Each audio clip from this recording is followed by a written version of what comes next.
Hey everybody, this is Rydo and we're back for another recording of Hearthstone.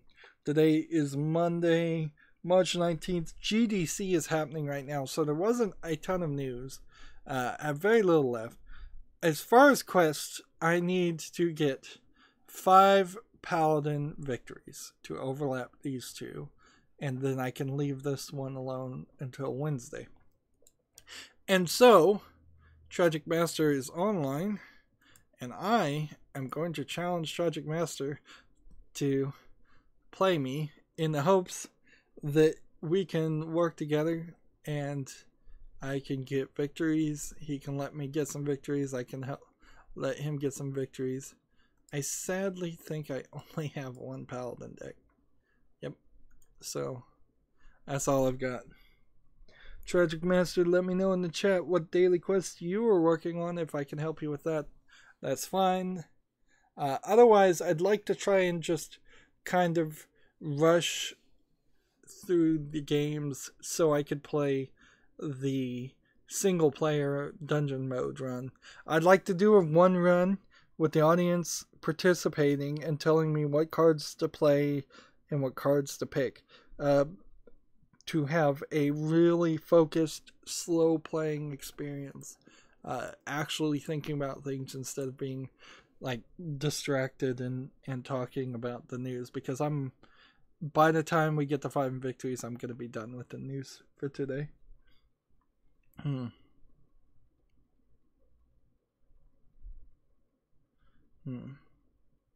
Let's see. Tragic Master said, "Gladly, my friend, I would like to switch accounts and show you my awesome new deck I crafted Togwaggle for. After you get 4 wins." I need 5 wins, but okay. What account do you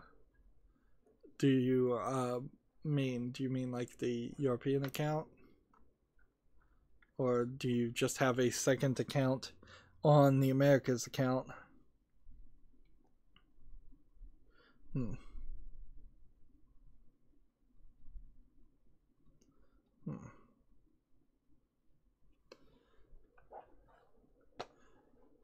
Let's see. So there's a game called Lair of the Titans that came out March 17th by Team 21 Studios, which seems like that would be Team 17. They create the people who make Worms, but it's not. This is another one of these games where all the screenshots are incredibly dark. I don't understand why people would even bother to do this. Like, you're trying to present your game. Why are all your screenshots incredibly dark? And it's not like there's something wrong with my PC or anything. My PC makes everything as bright as I want it to be.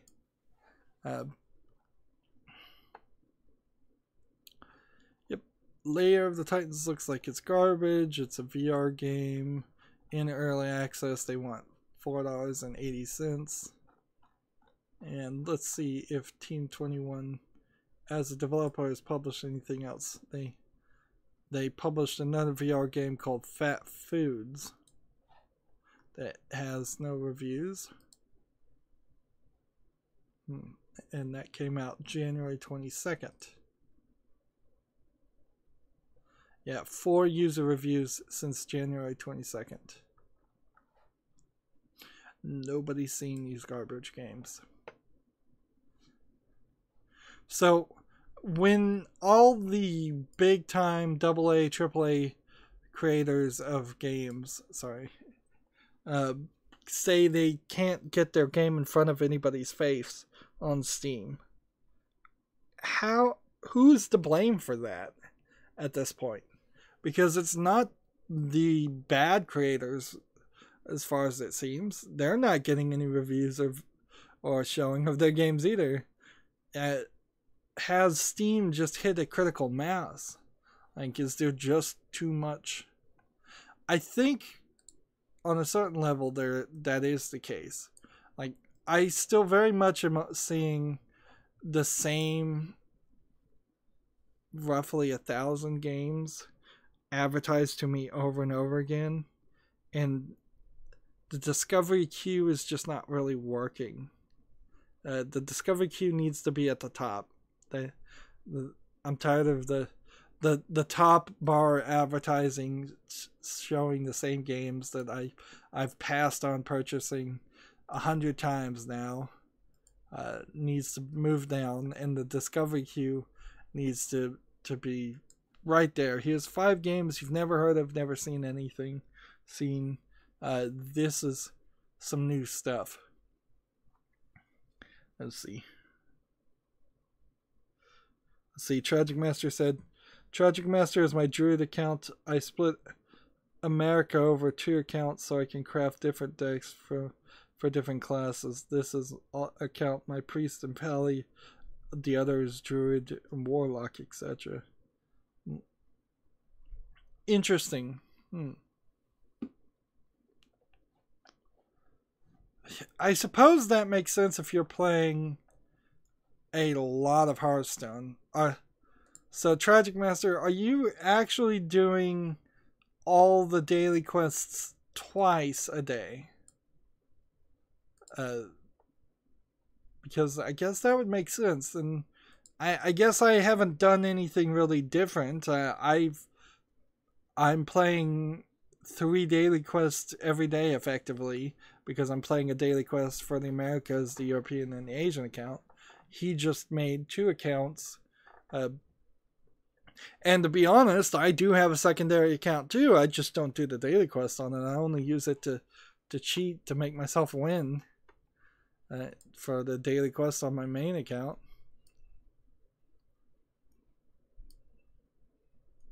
I guess that really gets down to the core problem of Hearthstone, is that there's too many cards.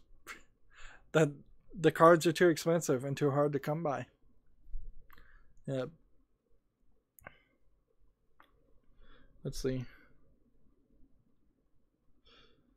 Tragic Master said, I, being a free-to-play player, I did not want to put all my eggs dust into one class. Smiley face. And then he said, I'm online like 18 hours a day. Yes, double quests. 18 hours a day. Honestly, nowadays, I'd say most people are technically online nearly all their time that they are awake, because it's just what you're doing with it. But if you're online gaming or online playing Hearthstone specifically 18 hours a day, that's a lot. But yeah, it's not unheard of. I'm either watching YouTube or checking emails or reading articles, following Twitter, streaming. In fact, the only time I'm not really online is when I'm playing a single player video game. Of course, depending on whether you're in school or in a job that doesn't allow you to be online and goof off, that could change your experience quite a bit.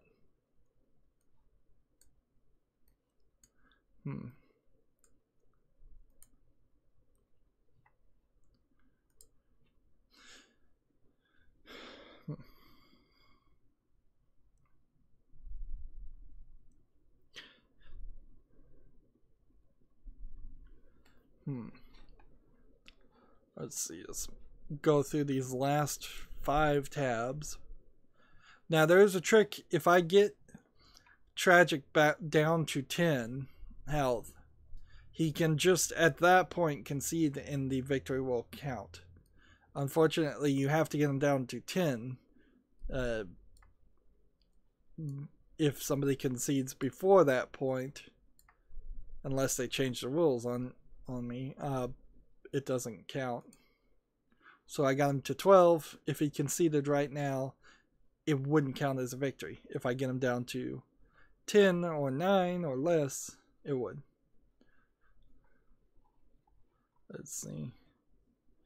PC Gamer has a guide to PC games of 2018.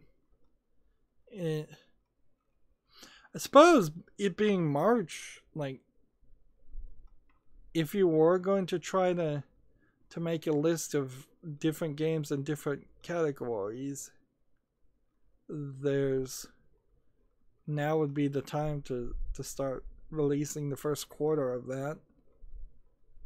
Yeah, I could see a video game website saying every quarter we're going to list all the games that have come out in this year so that we can work towards our game of the year and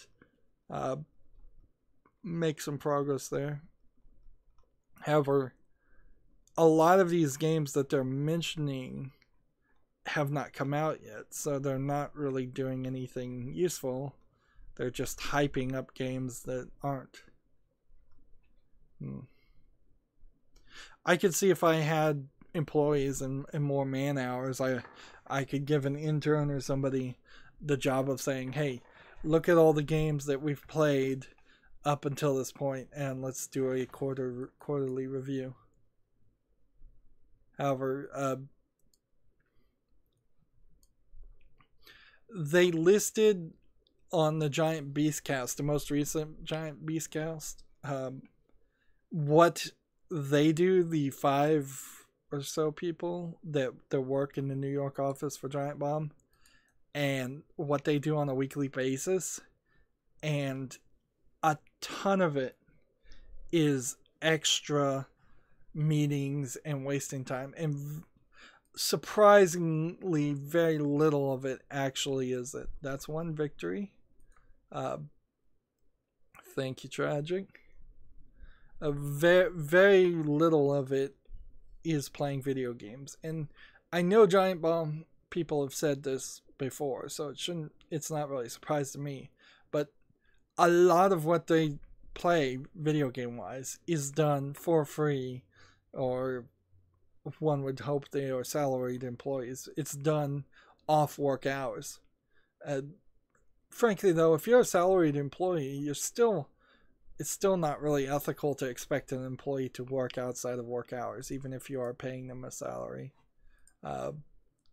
That's why we have things like on call for doctors, where they are getting paid to be available, even though they're not actually working.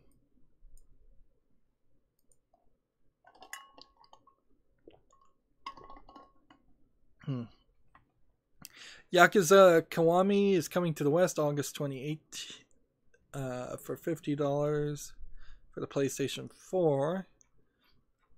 So I would assume, unless I'm misremembering, Yakuza Kiwami is the Yakuza 2 remake using the Yakuza 6, the Song of Life engine.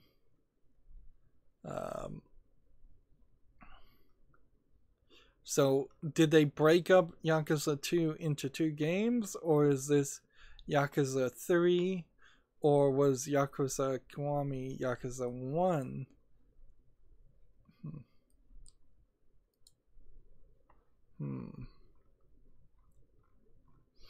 For me, trying to play the Yakuza games, it's another like Final Fantasy style game. It's too long. Games really have to grab my attention if I'm going to spend that much time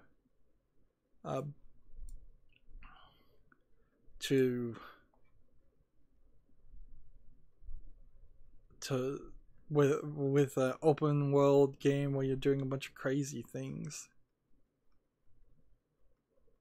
Yeah, if I was going to play the Yakuza series, I'd probably get a walkthrough and do just the original main story stuff, and speedrun it. I don't think I'd enjoy it so much. There was a game called Election Simulator 2018 by Cranberry Software. It came out March 17th. It's got 5 reviews. Let's go down to the reviews. It's selling for 99 cents. And the one English review that I have is negative, and it says glitch fest, screen flickering like mad, no customizations or anything like that. It's only 79p, but still. Let's see. Divine Shield. Play. and heal. Sorry, I gotta remember to play the game too. And that's what I figured, is that this election simulator was just a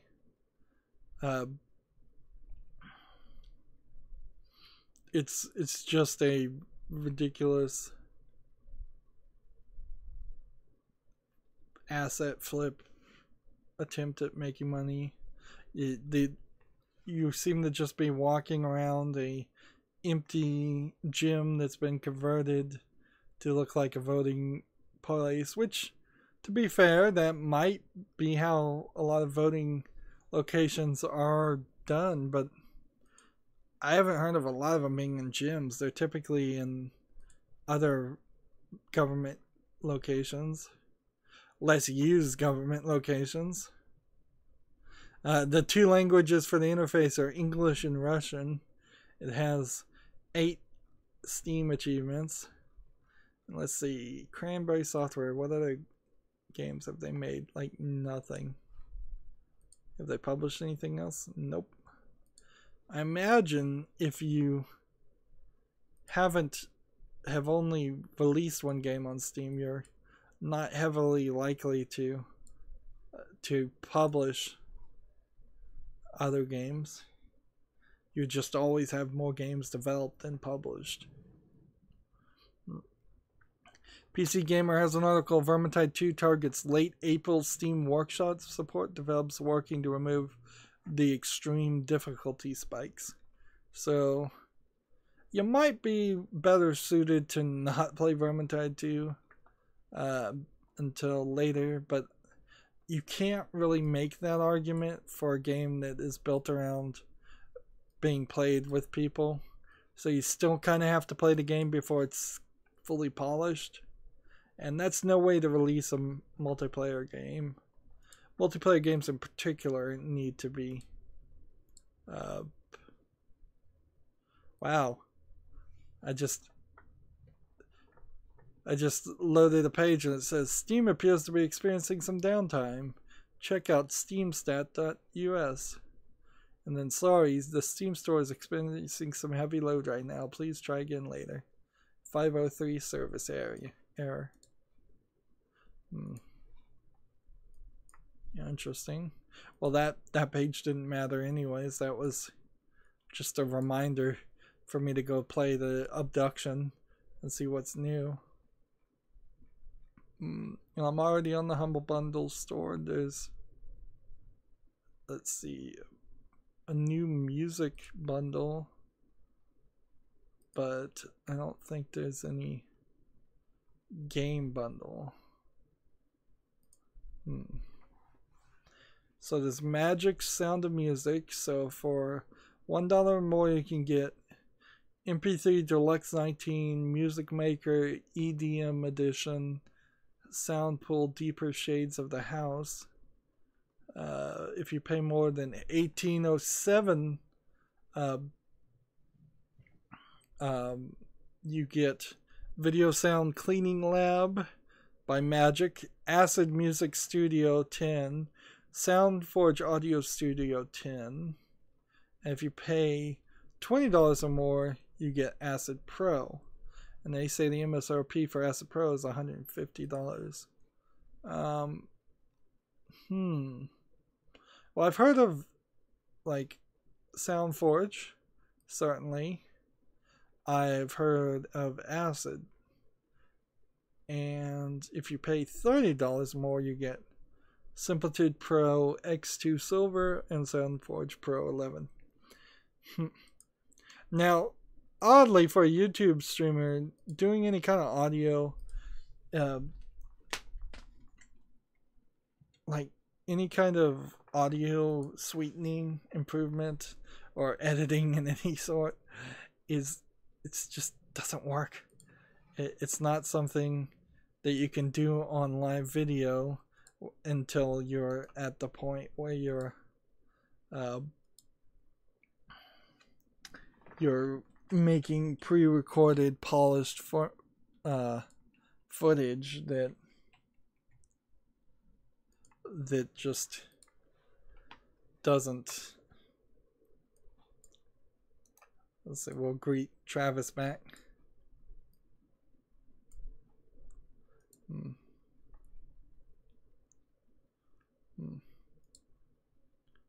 So, yeah, I can't imagine for a second that I would ever really want to buy an audio editing software. The free version of the freeware one, what is that one called? It's a big thing. I think it comes with a lot of Linux installs by default. But Audacity, I believe it's called. Like, Audacity does a fine job for minimal amounts of editing if you're just doing audio or like simple audio editing. Audacity is a pretty good job even for a professional level of audio editing, but it's free. So unless my job became a money making venture to use Audacity, I don't think I mean Acid Pro or SoundForge, I wouldn't use it.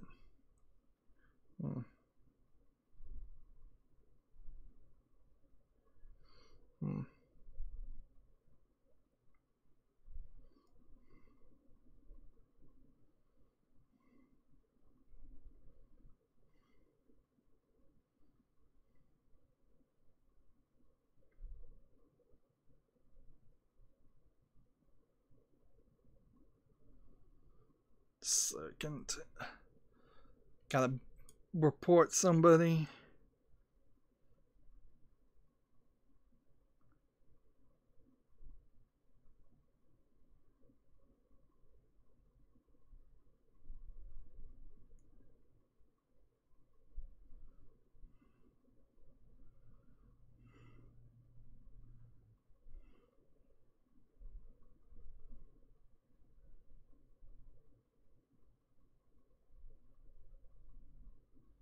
What?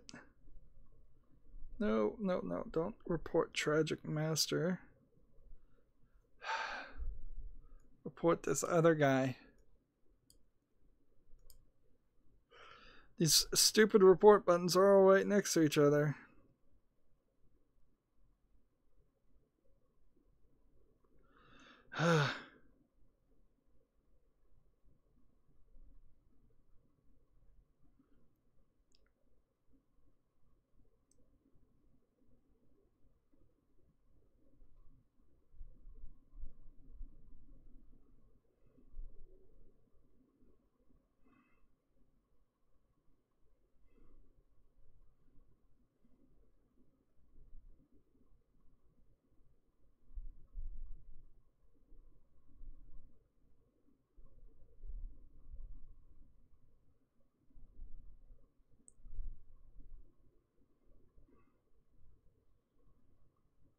Son of a... Oh, this does not work on my phone at all.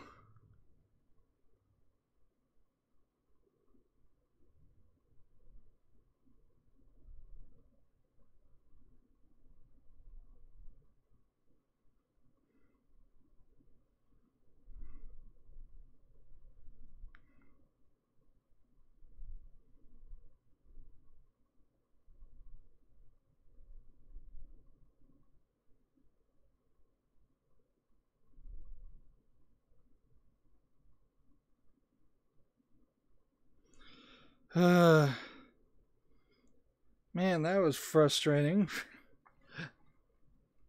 Just trying to report people. Let me ask this. Can other people report people in the chat? Because I might start having to trust other people to just report things.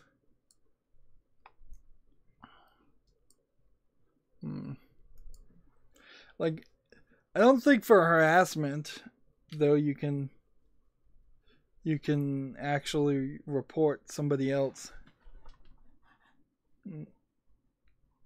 I don't know what it is, because there's a pull down where they're saying, where it asks, are they harassing me or are they harassing someone else, and if you go they're harassing somebody else, then they say, well, then you've got to get the person who's being harassed to report it, which is pretty ridiculous, but okay. I get the idea there. Sorta. Let's see. Tragic Master, not too sure. Thinking you need to be a mod. I'm not too sure. Yeah, well, click on Tragic Master if you'll click on the 3 dots and see if there's a report button and see what you can report. I think you can report something.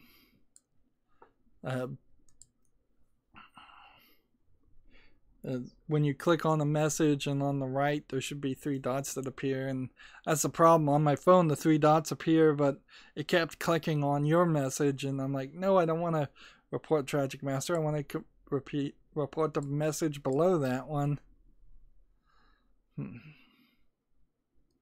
Interesting. A remastered Killer 7 may be on the way. I think the heavy emphasis there should be May. Studio 51 said during a recent address that he hopes to having it out in the near future. So interesting. A remaster of the 2005 action adventure cult hit Killer 7. I don't know if Suda 51 really has the level of credibility that I'd actually trust him to make a announcement and it actually be accurate and on time. Sad to say, I love his work, but he is a flippant artist, so he probably doesn't have control of a lot of things.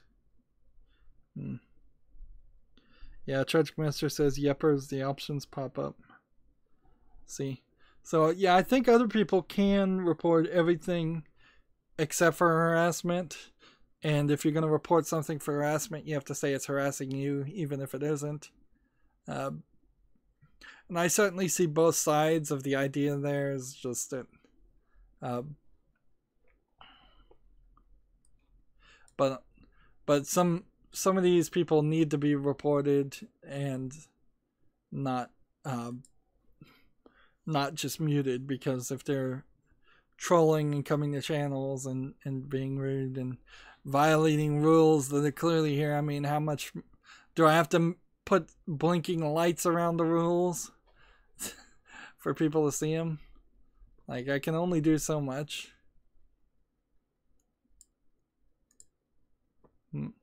Well, and an interesting point here, he's below 10 health, but he has 4 armor. So if Tragic Master surrendered now, I assume it would still count as a loss, but I'm not 100% certain. I assume you just have to trigger it once.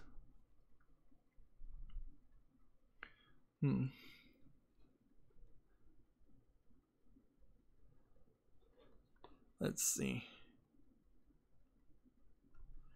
So I'm scrolling down my Twitter account, but I seriously doubt there's even going to be anything new to talk about or say. So if people want to suggest conversation topics, I guess I am open. Let's see. The Witness team announces a grant for underrepresented devs. That's an interesting concept. Like, what do you mean by underrepresented devs? And that did count, so 2 more victories. Like, how are you a over or underrepresented developer? Like, maybe you could say some of the developers who get a lot of work and highly over focus on the fact that they made the game get a little overrepresentation. Maybe you could say Shigeru Miyamoto, like the creator of Mario, is a little overrepresented. A little bit. But when I think about underrepresented developers, that's every developer. Most people, rightfully so, don't have a clue who the developer of most games are. And what a developer is is very a nebulous idea and term anyways. A developer could be the lead producer, it could be the lead game designer, the lead programmer, the lead animator. Like, who made Borderlands? I couldn't name a single person. I love that game. I know Gearbox as a company made it. I know the CEO of Gearbox is Randy Pitchford. I also know Randy Pitchford is a magician turned CEO and never programmed, as far as I know. So I kind of know he didn't make that game, other than being the CEO and being in charge of it. So it's a very odd question. See, Tragic Master said, "We can test." I conceded. It did work on the test. And then he said, Tragic Master goes, "Oh man, my turn 6 this game. Watch out, lol." Yep. Is gonna beat me on turn 6. Well, that's part of the problem with the with doing the dungeon run, and I do want to do a dungeon run to show it off. It's just there's a lot of bosses you fight that have something on their 7th, 8th, 9th turn that just wins, and because you start with less than 30 cards in the dungeon run, and the cards you start with aren't particularly synergized to anything or that good,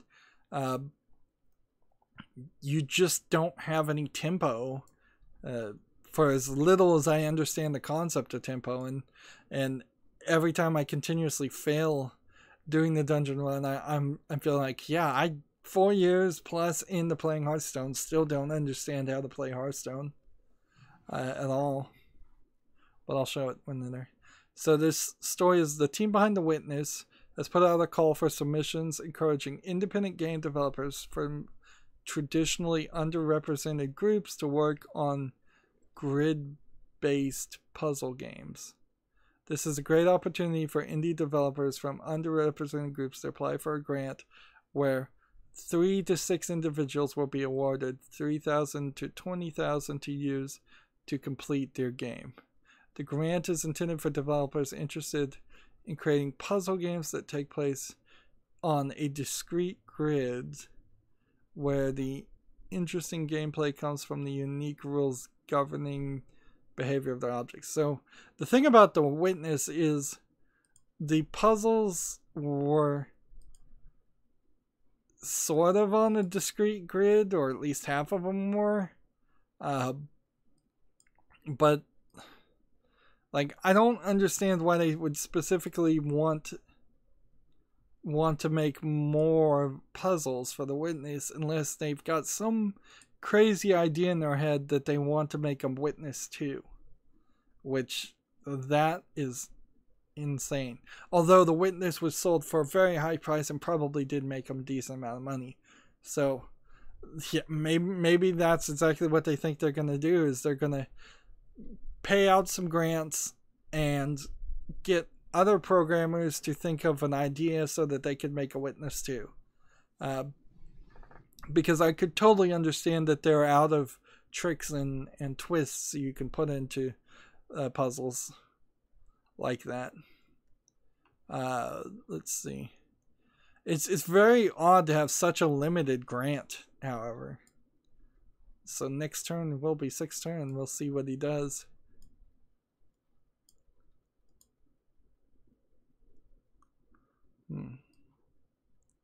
Well, he told me something was happening on 6th turn, so I'm just going to wait.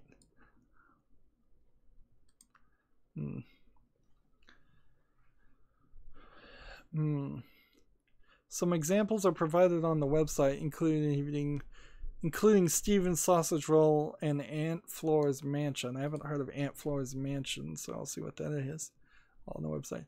While new work is preferred, the developers interested in porting previous projects will be considered if they can make a good case for it. The deadline is April 23rd. I suppose that's deadline for submission, not the deadline for everything. And it seems like it's an odd grant here. It seems like they're at odds of what they're trying to accomplish. Are they trying to get more people to make grid-based puzzle games somewhat similar to The Witness, or are they trying to give money to underrepresented groups, which I can only assume, like, I still don't understand what they mean by underrepresented. What does this mean? Spell out. Do you mean minority programmers, or do you mean programmers who make games that aren't first-person shooters? Let's see.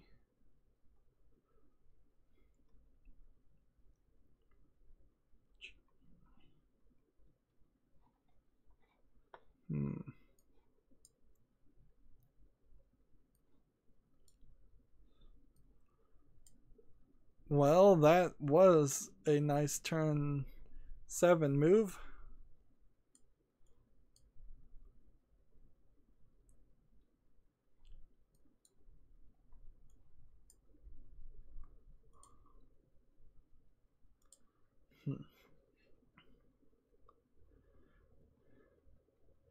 Yeah, and if I didn't know he was coming with that, I wouldn't have had those 2 cards saved up.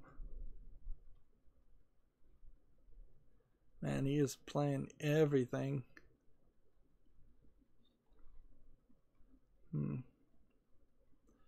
It says you can implement your design any way you like. We do not require the game to actually be running video games. No paper prototypes or board games, for example. Those things are fine in themselves. They're just not what this grant is for. I don't think they talked to the lawyers when they made this grant, because it doesn't look like there's any legalese in this at all. Let's see. How will the grant funds be awarded? Who owns the resulting work? Smaller grants will be given 100% upfront. Larger grants may be given out in milestones, with the first milestone paid upfront, later funding becoming contingent upon completing earlier milestone. You own what you make with this grant. We seek no rights to the resulting game, and there are no string attached. You can release your game commercially or non-commercially. Sorry, forgot to play. Let's do this. Just ruin his day.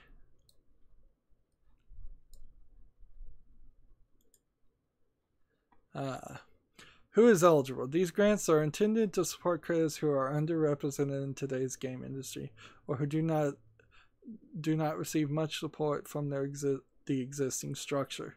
I would argue all developers everywhere are underrepresented and receive no support from the existing structure at all. In any of the following descriptions apply to you, you're eligible. So if you're a woman, or a trans or gender non-binary, or lesbian, gay, bisexual, transsexual, queer, intersexual, or ally, which is LGBTQIA is what they've written. So because they included ally in that, everybody can be claimed.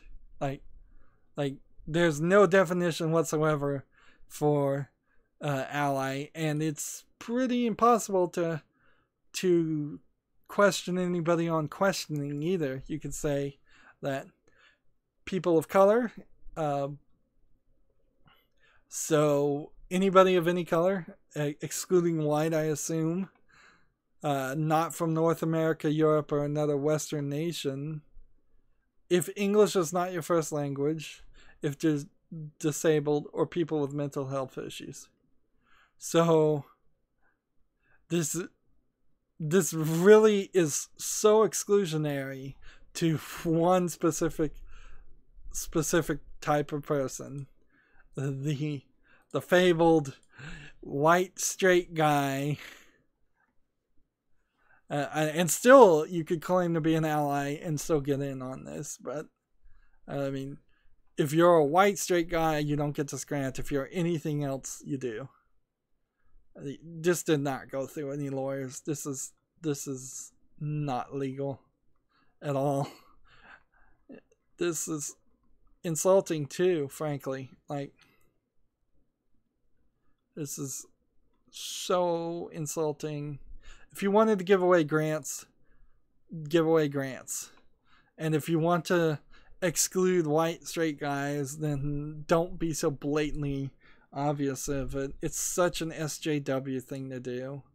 I mean, and when I see something like this, when I see crazy actions like this that I should have never come across or never heard about, and they should have never done, it just makes me go, do I want to play the witness too? Do I want to support a company that could have done something really nice for everybody, but instead decided to do something nice for everybody except for the one group that they have active hostility towards? I mean, it's ridiculous.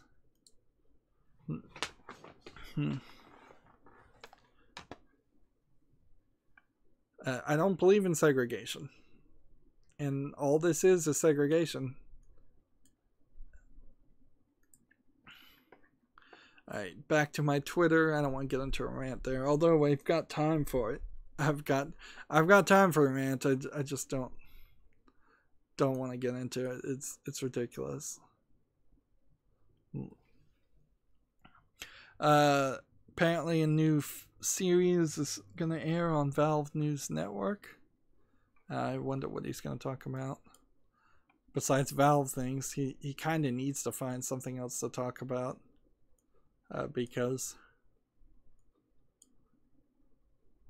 it's... Yeah, I don't know what else you do.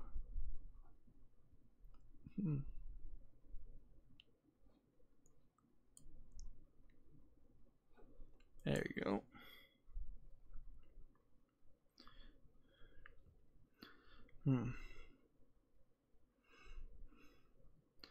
Let's see. Tragic Master said a few minutes ago, I missed my card lol. And then somebody came on and called, hello, Earthlings. And Tragic Master goes, Earthican, lol, just kidding. I'm a yellow lemon, your rules don't apply to me. All I know nowadays, I identify as a toaster and you must accept that. Also, if I burn my toast in the morning, Russia did it. And then Lemon Grab says, what are your thoughts on lemonade?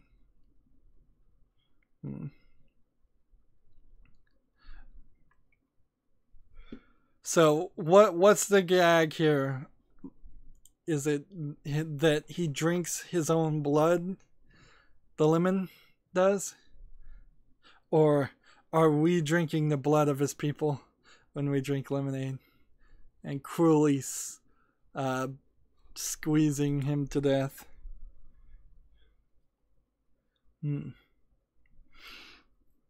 Lemonade's fine. I mean, like, if you need some sugar in your water and you're not going the full route of drinking a soda, I suppose lemonade's your middle ground there. It's not particularly great. It's not particularly bad. The thing is, I've had some really awful fresh squeezed lemonade, but I've never had any amazingly good lemonade, like blowing out of the water. Whereas compare that to orange juice, fresh squeezed orange juice, way better than stale old lemonade, old orange juice. So there's something about the oxidation of lemonade that's not as much of an issue. But lemons haven't been either nurtured or crossbred to have a better taste. I guess I just don't in general like the flavor that much.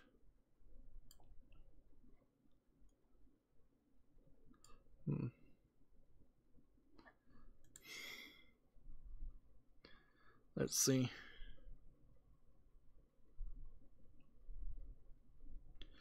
Like Lemon Grab says, so you like my juice? That's cool. Tragic Master says, I prefer my lemons without aid. You did not just say that, says Lemon Grab. Such insolence. Normally I'd be muting or blocking this guy, but frankly we got nothing better to do. The non-insulting troll job is way better than the immediately I hate you, you suck troll job that usually happens on YouTube. The wholesome troll.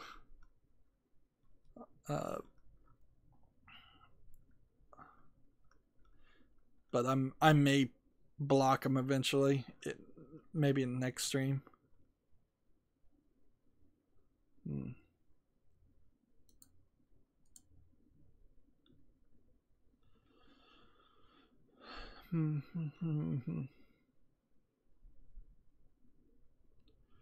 Let's see.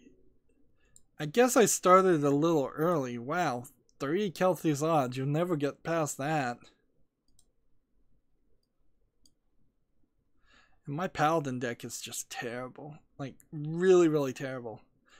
I'm struggling to get any minions and barely do any damage whatsoever. Yeah. Yeah, I started a little too early, and that's why a lot of this news hadn't come out. But I think, honestly, there's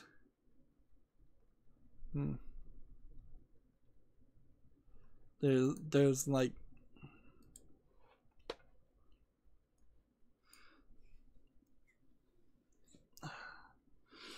well, I guess I should figure out how to improve my deck. Yeah, just get him down to 10. This is, I believe, the last game that we need to do. And then Tragic wanted to show off a deck. Apparently Logan Paul is taking up Fortnite streaming on Twitch. And Fortnite stream, according to PC Gamer, Fortnite streamer Tyler Ninja Blevins pulls down $500,000 per month.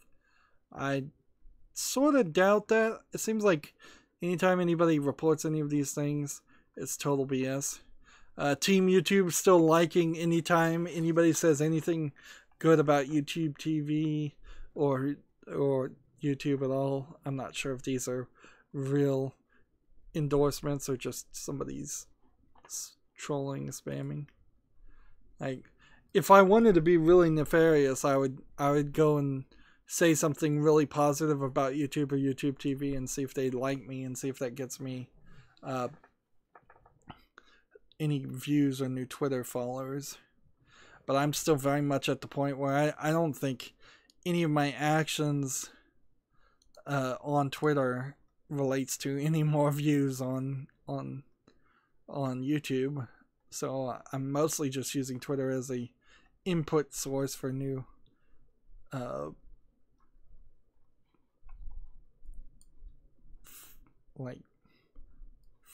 for more information.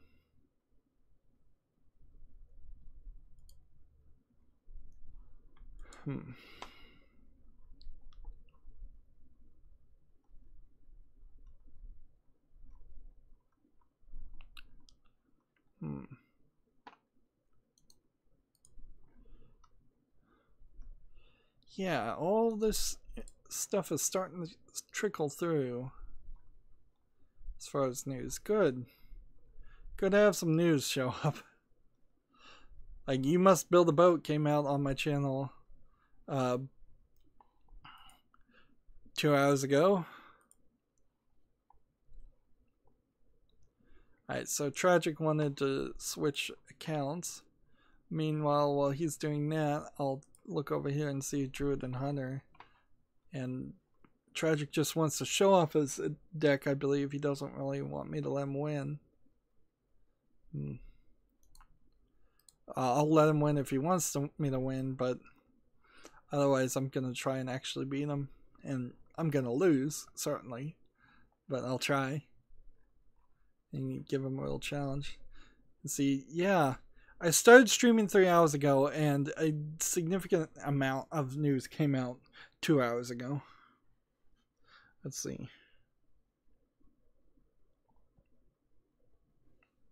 Lemon Grab says, Orange stands no chance against my mighty citric powers. Tragic Master says, I do not eat fruits that do not have rhymes. Lemon Grab just says, your deck is just bad. It's all 1-drops. You're playing against people with full-fledged decks with all the cards in the game. You got no chance, young man. And then Tragic says, be right back, switching. Then Lemon Grab says, Tragic is bullying you. Stand for yourself, young man. And Tragic Master goes, I am not. I'm helping him do his quest. Yep. Yeah, Tragic's not bullying me. Don't worry about that. I know Tragic. He wouldn't do that. If anything, Tragic's too nice. He gives me games on Steam. Or was that Travis? Sorry, man, I get Tragic and Travis mixed up. Sorry, but Tragic's nice and Travis is nice. Both of them are very nice. In fact, most of my fans have been extremely, extremely nice.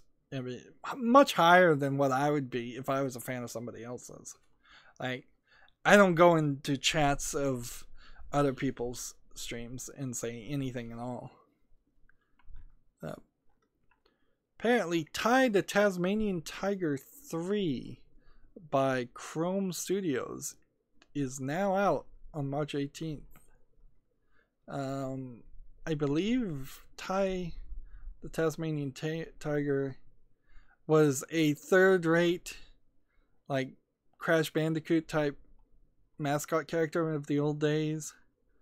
I don't think it was PlayStation, or let's see if the description says anything on what system he was on.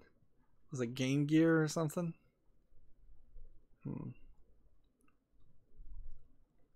Let's see if there's any reviews. It's a remaster. Alright, we can play our Beast 3 Attack Hunter deck. But yeah, that Paladin deck is awful. That is just completely horrible. It's an early access game, so I'll just wishlist Ty the Tasmanian Tiger.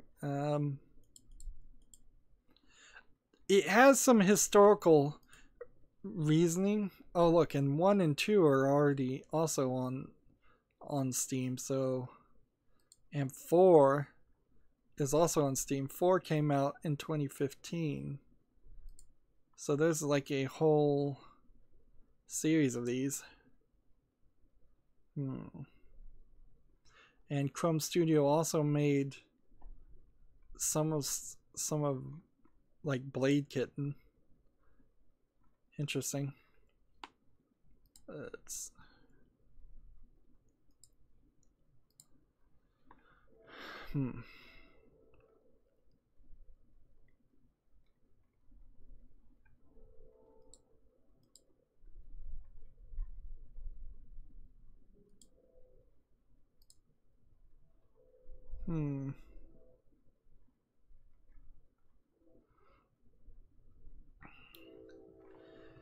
Yeah, I think there's a historical significance to play the Thai games at some point.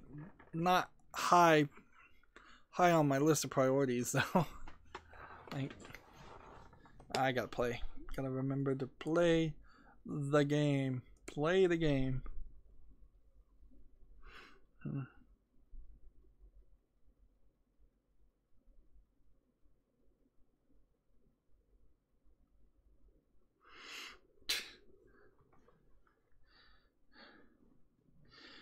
Alright, looking at the chat, there's now a new person called Lemon Lover. Anyone here like lemons? I assume this is now either a second account by Lemon Grab, or there's a full-on group of insane people that have decided to join my chat.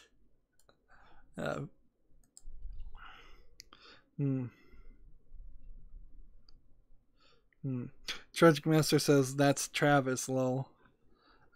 Yeah, sorry, I keep getting the two It's TR. I'm close enough. I'm very bad with names. Sorry, I really am.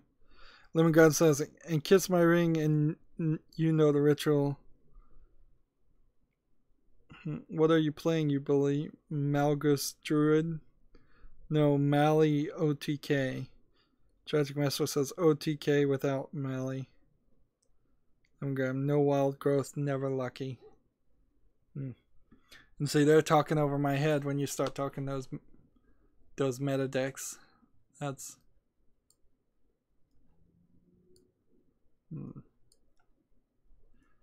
I just don't pay enough attention to any of those top ranked meta decks. I should. At a certain point, I should just cheat and play what everybody else is playing, but that'd be boring. I really feel like that just takes the one part that I like about Hearthstone, which is the deck building and having some slightly crazy cards that could do some crazy synergies. Like, when you don't think those things up yourself, when you don't look at them yourself, and you're just playing what other people tell you to play, well, then there's no part of Hearthstone I like at all. Because I certainly don't like the grind of playing it. So if you take the deck building away from me, there's nothing. Let's see. Rock Paper Shotgun has an article from Primordius creators Strangeland issues 4th. Is this a article that has any actual facts as far as the release date or what systems it's going to be on? There's a teaser trailer. There's going to be puzzles in the game. There's no release date at the moment. Wormwood are working out distribution and publishing. Wormwood, I assume, is the name of the company.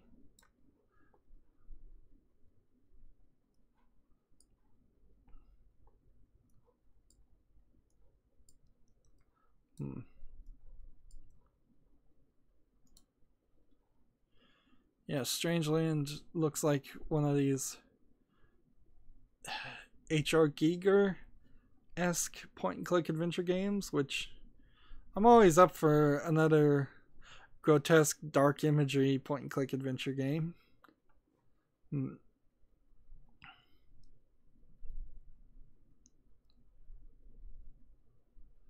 in fact, I think Wormwood may have been the makers of the last one I played.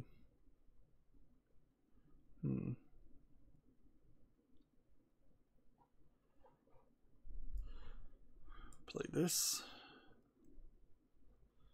And do this first. And then that. And that. And I did not play that right at all.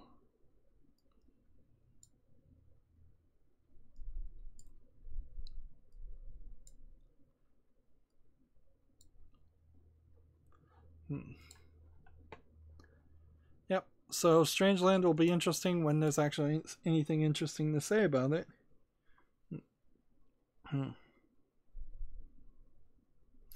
Lemon Lover says, for real though, anyone interested in some sort of lemon collab, lemon grabber, you don't need to fully net deck, but it's good to have a sense of how a good deck is made, and then you take that ideas and make it your own.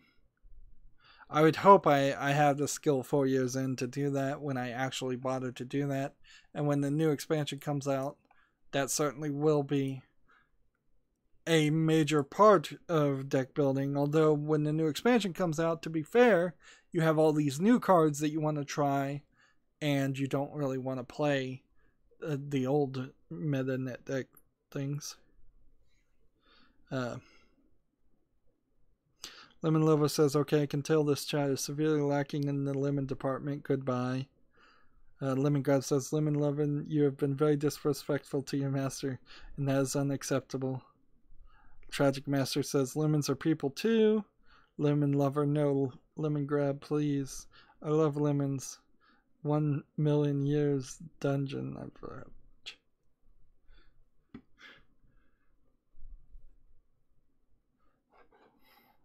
Is this what happens when the Russian troll bots have a day off? They just talk about lemons the whole time.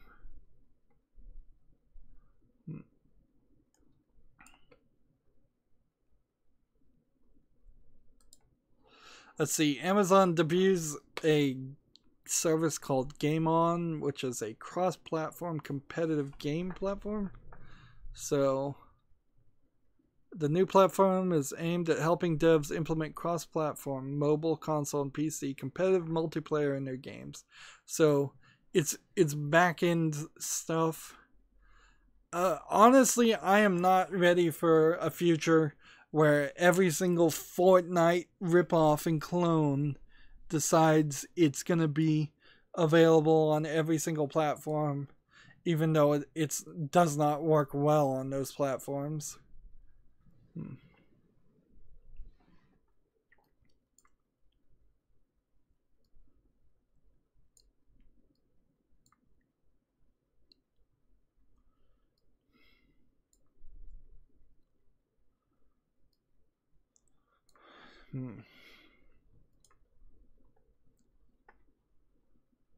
But I guess that's what's coming down the pipe. So PC Gamer has an article. Logan Paul is taking up Fortnite streaming on Twitch. The notorious YouTuber wants a slice of Ninja's money pie. So maybe Logan Paul has finally gotten the message that he doesn't want to. He's not really wanted on YouTube anymore.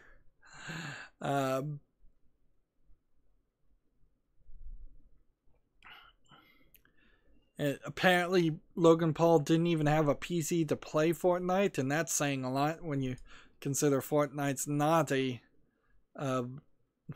It's not a difficult to run game, particularly. So his first video is him and his friends driving around buying computer parts.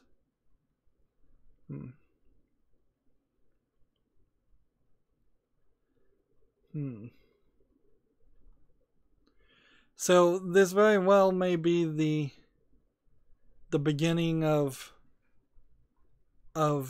him trying to fight back against YouTube and hopefully him failing. I mean, the worst case scenario here is Logan Paul threatens to go to Twitch and YouTube kowtows to him and gives him back his preferred status that he had before, and that allows him to drive and drag YouTube into worse and worse quality content. Ideally, I personally would like to see Logan Paul go over to Twitch, get banned from Twitch for doing something stupid, if he's going to continue to do something stupid. I mean, he could also go to Twitch and turn over a new leaf on YouTube. But if he continues to act the way he has been acting, I'd love to see him banned from Twitch and then come back to YouTube with his tail between his legs and then get banned from YouTube too. And then just that's it for Logan Paul. Logan Paul probably has enough followers and money, though, that he could make his own website and still make a slowly dwindling fan base. Let's see. The next article from PC Gamer, see, they're getting a lot of money either directly from Epic to promote Fortnite, or they're getting a lot of ad views talking about Fortnite, which is a big thing. A lot of people are talking about Fortnite to the point where they were talking about on Giant Bomb to say that it felt like some of these people are probably getting paid and not disclosing that they're doing sponsorships. Tragic, are you trying to win, or am I just doing better than I was? Because I'm playing for real, and if I'm doing pretty good, I'd like to know. So where do they get the 500,000?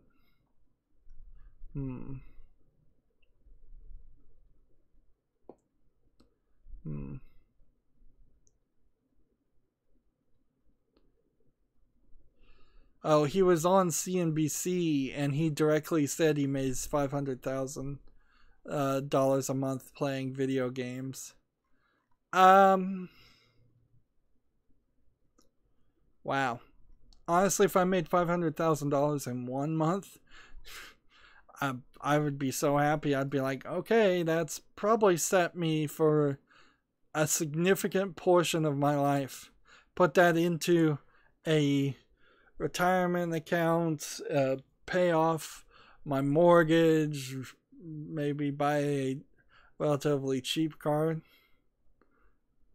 So it seems like Tragic was leading me to believe I was doing well, and then he's gonna play his trick here and beat me crazy. And long have I wondered if you could make a deck that would effectively mill a person to the point of defeating them.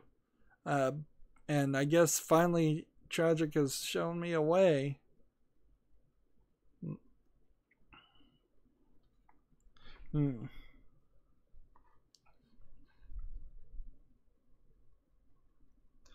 Let's see.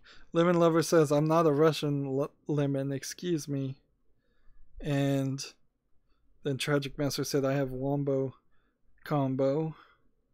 Lemon Lover says, but what about the bowling ball versus trampoline? Tragic Master says, smiley face. I believe it says, if you read the title, there will be no talk about that.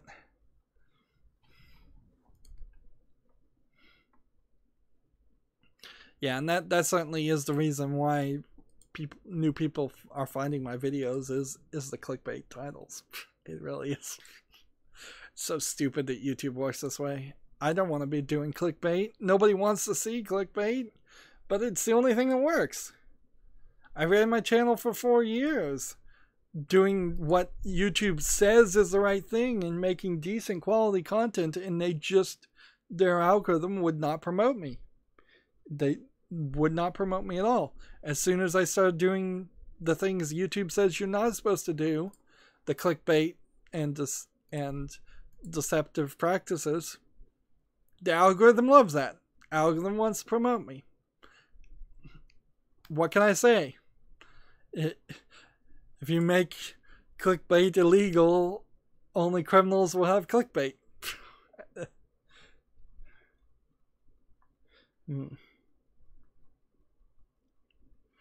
Tragic Master says, I call it Degini Malorini, lol. I'm curious now. Tragic's good at naming things. So I wanted to show off this dungeon roll. And I want the chat to help me out on the picks. We're playing a dungeon roll. I can take whatever time I need. Now, I don't really need help on the first guy. He's pretty simple, and you always start with the same card. So on the first turn, you always want to play this, and then second turn you play this and this. And you'll be very close to winning, if not winning on the third turn. So you play this, then you do this. That powers this guy up. You do this. That leaves you at 5. There's 5 damage here. And if you get the fireball card, you can play that on the 4th turn or later and win.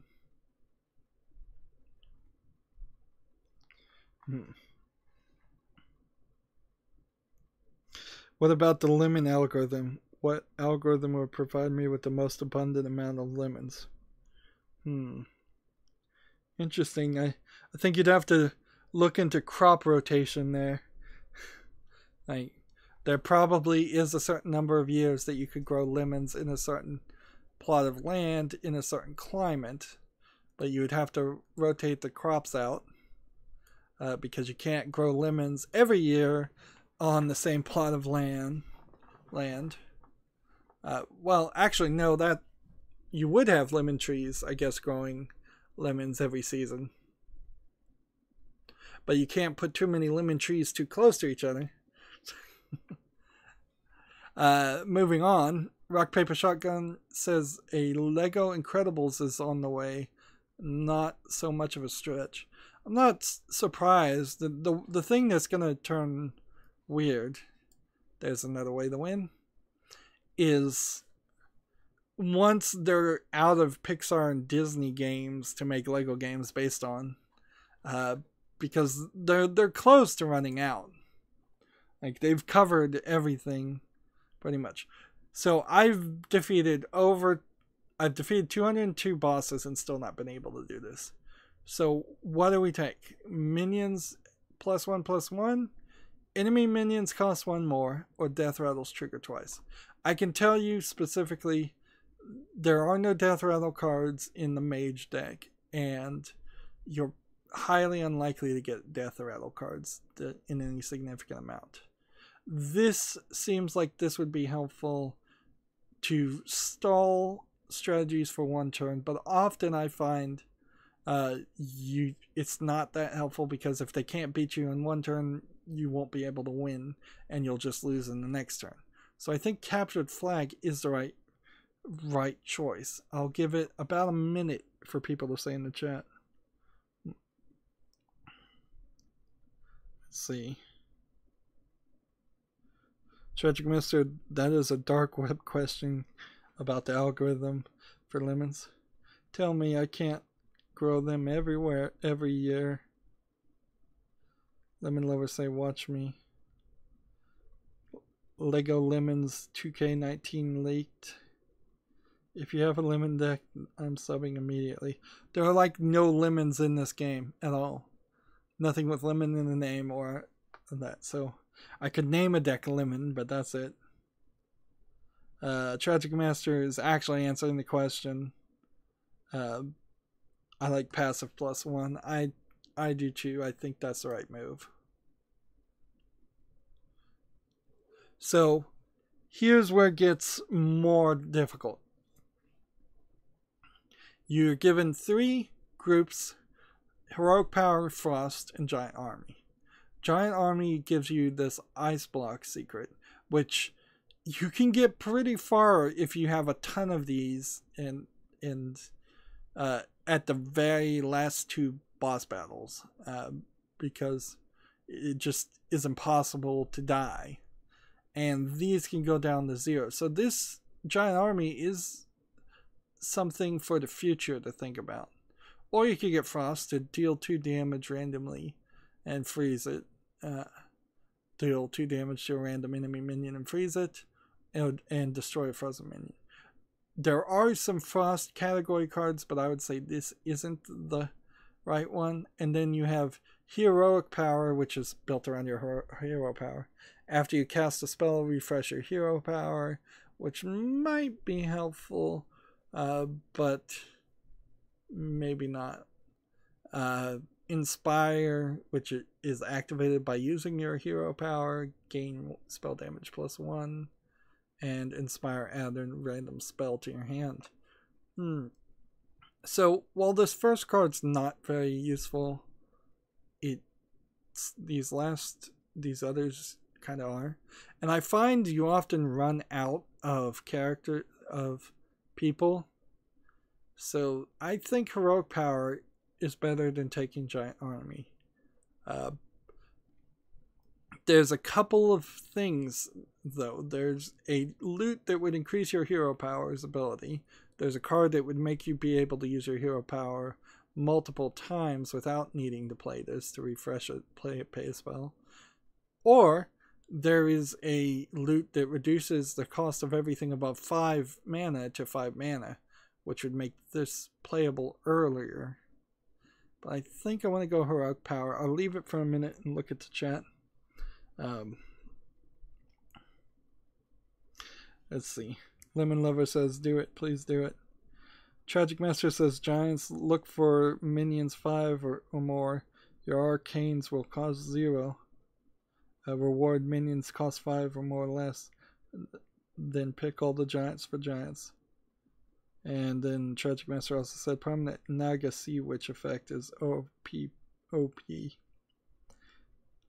Okay, so Tragic Master says Giant army. I'll go with the giant army. I might have gone with the heroic power, but I'm going to trust Tragic Master considering I clearly don't know what I'm doing. Like, I've lost so many times. I spent the entire weekend doing this. So, there is a weird thing about now. The shutting down of Toys R Us is going to drastically affect companies that make toys. Like, they've already not been paid. Like, so Hasbro, maker of all the Hasbro and games, Mattel, which might have been making or funding a few mobile games for Barbie or Hot Wheels, Lego, certainly Lego is a little bit more world renowned, so it won't be suffer, I imagine, as much. But all of these companies are going to really suffer. So we might see either more or less video game tie-ins. Maybe we'll see more because there won't be stores to sell plastic toys. Maybe we'll see less because there's no reason to make a toy tie-in video game for something like Hot Wheels if kids don't buy or know what Hot Wheels are. In a weird way, it's going to affect Star Wars significantly too, now that there's one less place that sells Star Wars games. What is this hero ability? You always need to check out this. Counterspell. This guy's a pretty big pain because you have to cancel one spell before you can play the other spell, which makes playing the Arcane Giant really painful. I'd have to wait till my 6th turn to like cancel this with a counterspell and then play Ice Block. And I seriously doubt I'll get to that point because I'm about to win here. And oh, maybe I was a little off. Well, we'll get it close at the very least. And ideally, you would think you'd want to get more Sorcerer's Apprentices, which there's a few ways you could try and get a bunch of them, and then get Archmage Archidonus or whatever his name is that gives you a free fire blast every time you cast a spell, and then have a bunch of these on the field and have him on the field, and then you could just infinitely do damage. But while that strategy works very well in the metagame and irritates me quite a bit when it gets played against me, it's not really going to work in the dungeon run because you're just not going to get that lucky. So I'm just going to take the victory.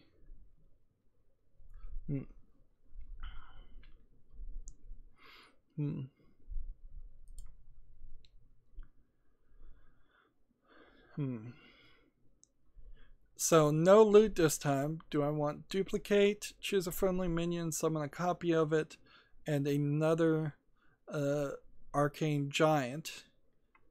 Or do I want if an enemy is frozen, draw a card, summon a random 3-cost minion. If your deck has no duplicates, the next card spell you cast costs 0. My deck already has duplicates, and frankly, trying to play a deck that you're not constructing this way is ridiculous. Unique is almost always the wrong choice from what I can tell and see. The other option is Shifting Scroll, a random card. Open the Waygate, which you honestly would only successfully activate Time Warp maybe once or twice in your entire dungeon run, and then add 3 random mage decks. So I would say it's probably Giant Army again, but I'll wait a minute, look at the chat. And maybe at the end of this I will name that Paladin deck Lemons. Let's see. Tragic Master says, I like big butts, I cannot lie. I meant big minions. Smiley face. Big lemons. Says Lemon Lover.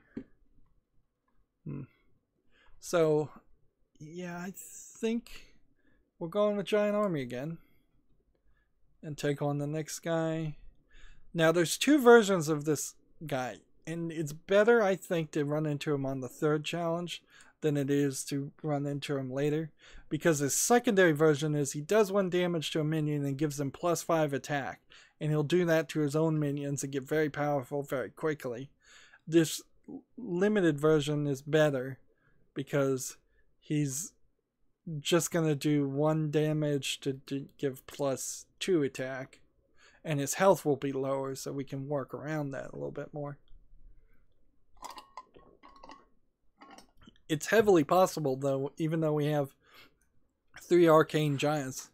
And it is rather nice that Hearthstone Deck Tracker figures this out quickly. Even though we have 3 arcane giants, we may not play any of them until we are close to the 5th, 6th, maybe 7th boss fight. Let's see, 3 damage and freeze it. Let's go ahead and play this first.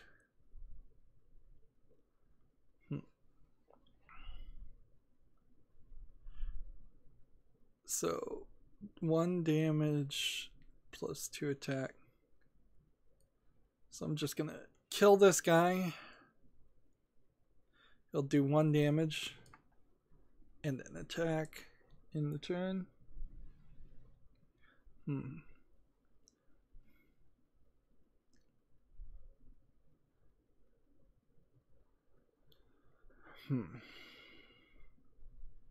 Guess we'll just play duplicate and attack here. Now the weird thing is, because I just activated duplicate and killed my own guy, it doesn't count. Which means I more than likely am going to get a duplicate Doomslayer. I guess I could have not attacked during that turn. The good thing here is the decks are so low. Well, he has like 22 cards and I have like 8. I was going to say that there's a decent chance you'll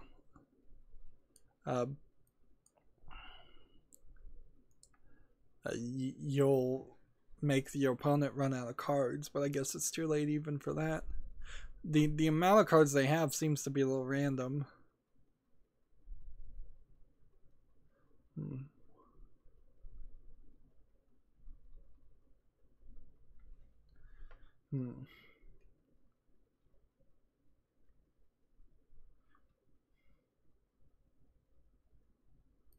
Let's play this,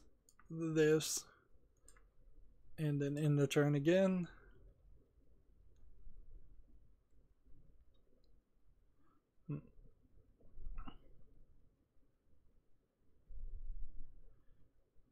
Let's see, he'll hit this guy and give him some damage.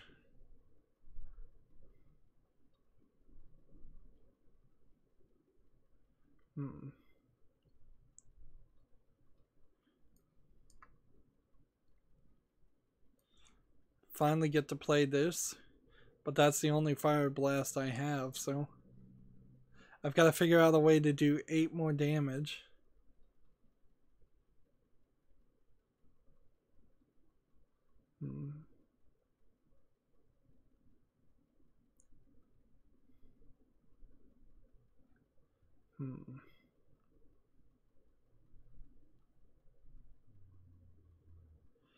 And play this, and play this.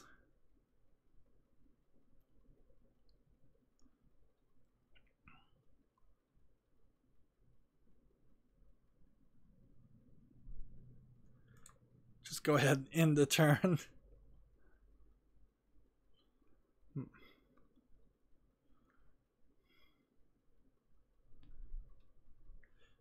Whenever a friendly minion takes damage, gain 1 armor, and that's the problem now. Is if he starts armoring up, I'm doomed.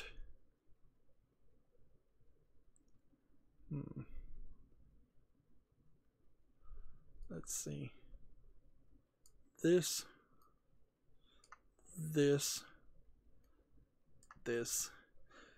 and see, the weird thing here is I'm probably gonna lose. Because once I activate my ice block, they're just going to start killing these guys. And that's going to start armoring them up.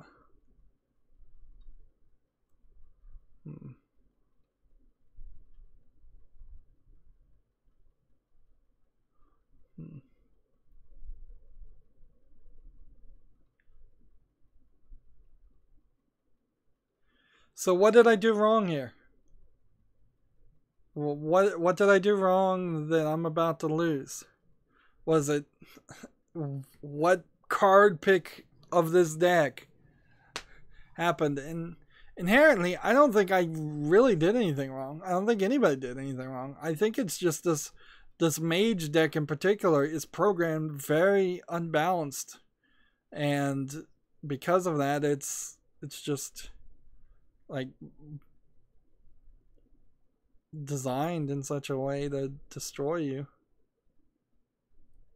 And see, I can play this fine, but he has 17 cards. I do this and then this, and I've managed to survive one more turn.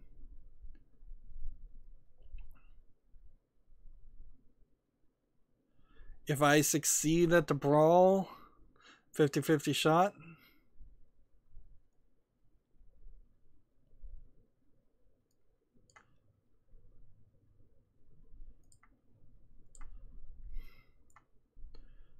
I need to get another 9 damage on him. I guess maybe I didn't need to play the other character. I got lucky twice. And if you were playing the later version of this where it was doing +5 attack, you really lose. That's what I'm talking about, tempo. I have one more card, and I just barely won. Every single card in my deck, except for Earthen Ring Farseer, was needed. That is crazy. See, a new person called Tay Savage says, "What's up? Magemas was my last one to get on both accounts too. Congratulations for the win," says Tragic. So what do I want now? Cast Pyroblast randomly till the hero dies. Now this is an insane thing, but if we have the ice block and they play this on like your 9th and 10th turn, you guarantee a victory, I think. And some of these guys, I think that's the right move. The other options are a 2-mana weapon, which you won't get any weapons at all for the mage at all.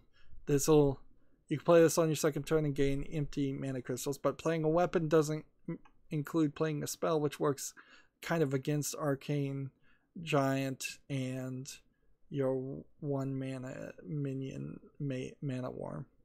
Or you can play a 3-mana 6 attack 6 health taunt creature that replaces your hand with legendary minions, which is some randomness that I'm not sure about. Tragic Master says, "I like it, the 10. It's a oh poop card." And to quote Tragic Master, yeah, I say in the later games oh poop quite a lot. So I'm thinking that's what I'm going to go with too, is this one, and hope I only have to play it in the last case scenarios, which will happen a lot. So what do we pick now? Do we want a Pyra and 2 Blaze Colors? And that gets into the elemental section, which you often don't have enough elementals for there to be a synergy there. Or do we want another ice block, which is probably a good idea. This guy, he's alright. Destroy your friendly minions. When you die, summon 2 copies of it. Mana Golem is going to be really hard to play at any point earlier than this game, because just now you're starting with 30 health before you had less than 30 health. So I could say Big Giant. Sticking with Big Giant makes some sense. Or We could go with big spells. Reveal a spell from each deck. If yours costs more, draw it. Book of Wonders, 5 scrolls. When it's drawn, it casts a random spell. And then Meteor. And I'm not a big fan of Meteor, or really Deck of Wonders. So I'm thinking big giant, a giant army again. I'll leave it for a minute and see what the chat thinks. If we do get to manage to get the loot that reduces the cost of 5 mana minions, we've got 3 already that would be reduced nearly to 0.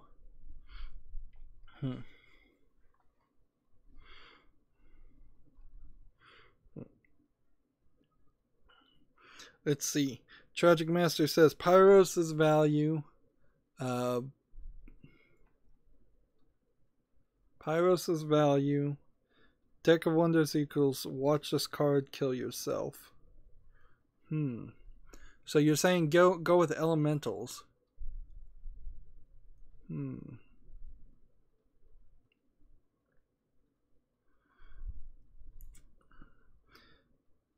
Is that what you mean? Take elementals, Tragic? Because I'll trust you, but I'm leaning closer to a giant army. But then again, I have lost a lot. Most of the bosses I defeated in 40 or 50 victories. Like, it took me a significant amount, probably about 5 to 8 hours to beat each boss, and I think that's just too much. So on the next expansion, I prefer it to be, oh, you spend somewhere around 3 hours at most. Let's see. He says Pyrus gives you a turn 2 play, then a turn 6, and if you get elementals, you get 5 damage each.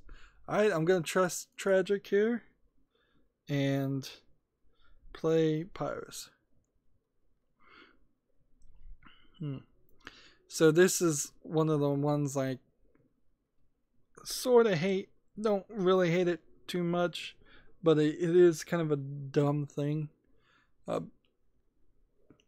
I played against one that was the booby trap room, and it literally felt like if I had just not done anything whatsoever and just ended my turn, like, that would have been the right move and won the game for me. But I was so unwilling to follow those instructions that I actually played cards, and by playing cards I actually lost. So the trick here is this guy will silence his minions as soon as he has 5 mana, so on his 5th turn. But these guys can't attack 15 5s, and they have a death rattle of losing a mana crystal. So the thing here is we've got to kill at least one of these guys by the 4th turn. Or win before the 5th turn, which is not likely to happen. And Pyroblast will randomly cast until a hero dies, so I don't see any reason to do that. Do I play this and let him die? Or do I think we're safe enough to do this. I don't know what this spell is either. So I'm gonna attack here with that and see if something happens. And attack with that and see if something happens. Yeah, he'll play a lot of stealth and poisonous things. Let's see. Get that duplicate played. And then we'll kill this one with this one. It's just a venomous snake.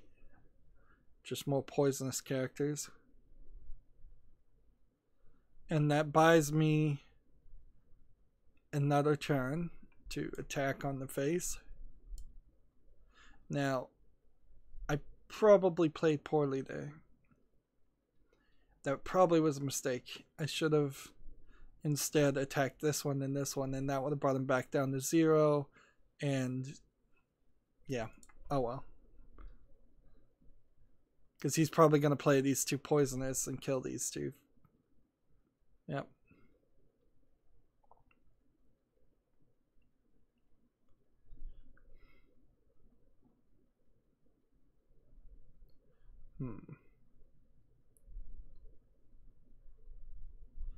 So I've got the ice block strategy ready to go.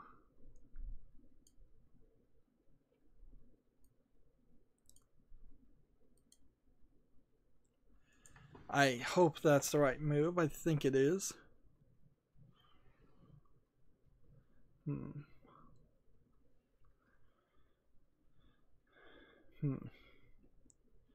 Oh no.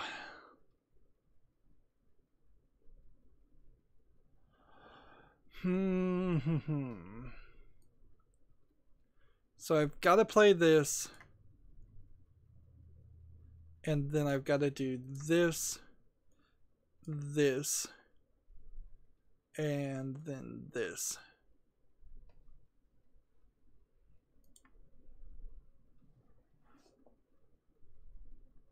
But I've got to figure out a way to kill this guy. Alright. Got lucky. Kill that one.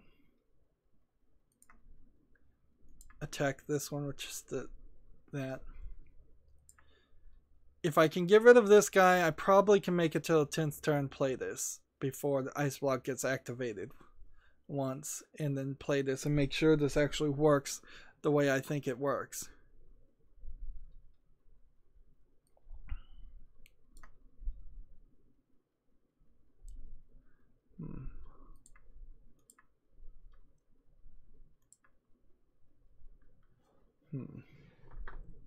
So he's going to bring out another one of these and 2 more of these.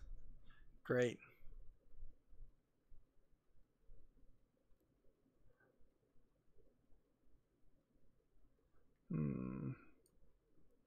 I guess we played this. And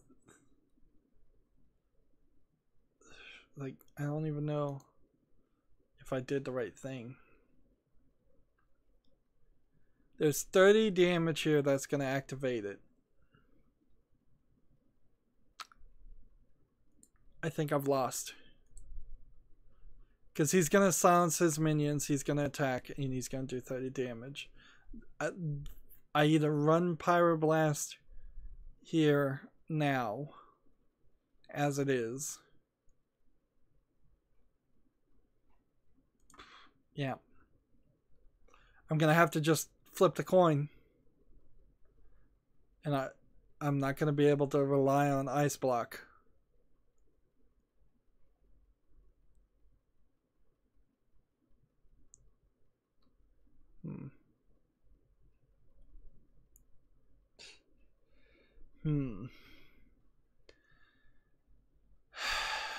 Let's see.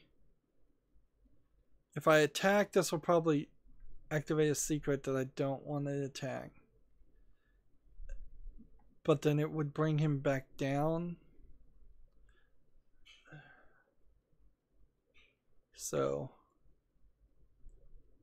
do I want to attack?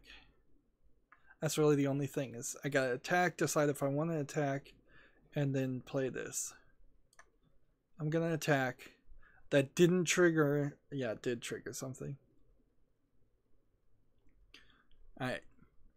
So when I play this, Pyroblast, I believe, does 10 damage. Either way, or it's 6 damage. Either way, it doesn't matter. It's gonna have to hit. If it does 10 damage, it will hit this once, I'll win. Out of the 5, 6 options here that it can attack. If it, let's just do it. Let's just see.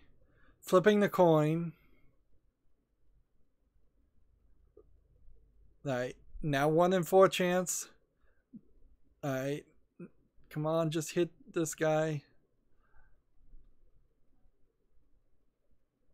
Nope, I lost. Did I play wrong there? Or did I just get screwed by bad cards? I think that's the problem here. Is I spent all weekend trying to do this, and I just always get screwed somewhere around the 4th, 5th, 6th, 7th, or even 8th boss. Like these first 3, I've got them down pat so much, the game should just let me skip that and just start on the 4th. And if there was some way that I could cheat and like start over with this boss and just try to play a different game with the same cards, I would take that easily. But I can't do that. Instead, I have to start all the way again back at Challenger 1. And that is sucky. So they definitely need some work there. Let me look at the chat. I wasn't looking at it. Let's see. Tragic Master said... let's see. He said, could have taken down another one to stall 2 turns. He trades with PSNs. I'm ping snakes. 2-to-1 odds, 3-to-1s could kill both. 4-to-2 odds. Tragic Master says, before casting you should have attacked the statue with pyros, then cast to limit the number of minions to hit on his side. Your odds go up with less minions on the board.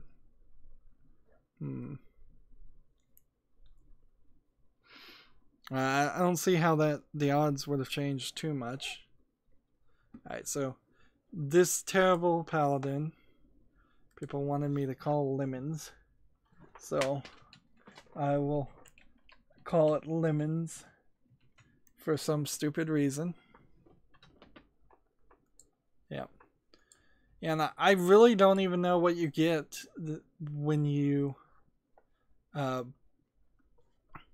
beat all of the bosses. So I could just be wasting my time to get nothing at all. Let's see. Anyways, storyline wise, I guess let me just look and see if there's anything that I need to talk about right now. Otherwise, I'll just leave these game look-ats like for next time. I think we're done on the Americas account. Let's go back to the European account because I think there was maybe some weirdness there. And we may be done, and we may not have to do a post-game show at all.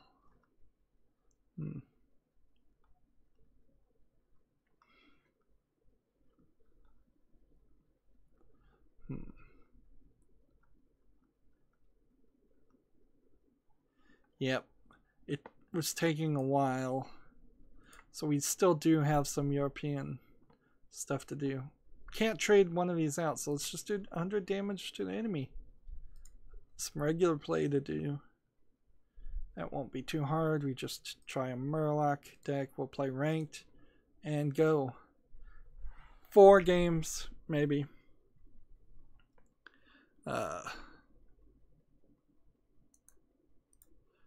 And there is some new news.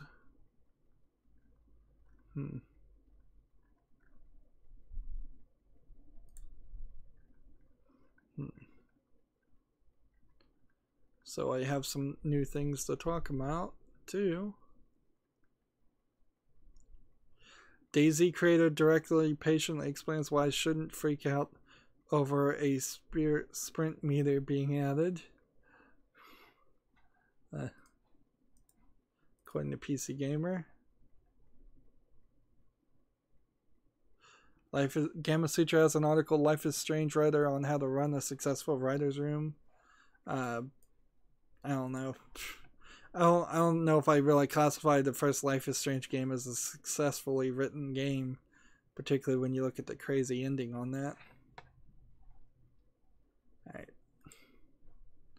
Dragon Ball Legends is a mobile fighting game with real-time player versus player. Bandai Namco has announced Dragon Ball Legends, a new mobile game designed to offer real-time player versus player fighting, which is interesting, but I'm not 100% sure.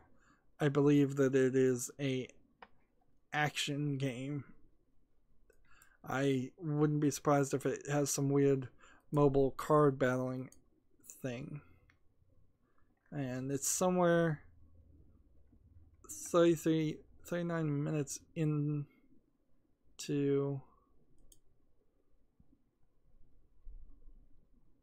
3 hours, 39 minutes into a 4-hour video. And it was announced as part of Google's backend support.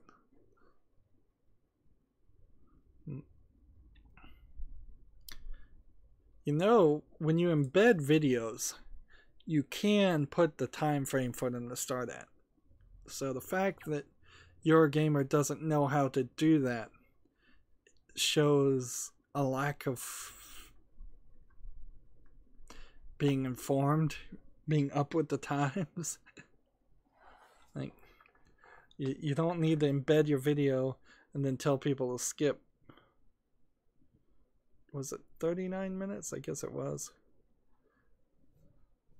I went to 29 minutes. And see there, it looks like it's a card battling game, kind of like that wrestling game, WWE Supercard, if I was to guess.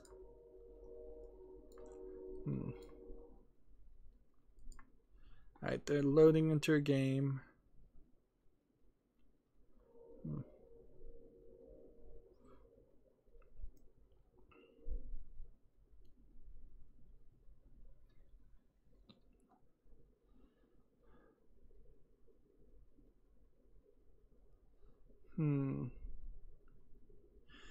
It looks like they're actually fighting, but I don't believe they really are. I think it's just an animation. Like, because she's not like pushing any buttons on the screen. You're just watching an animation grow up. Yep.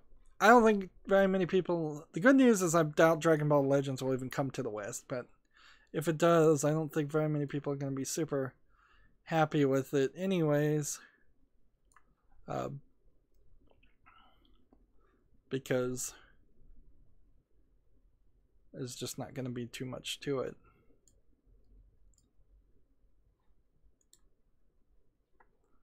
Let's see. Moving on to the next story.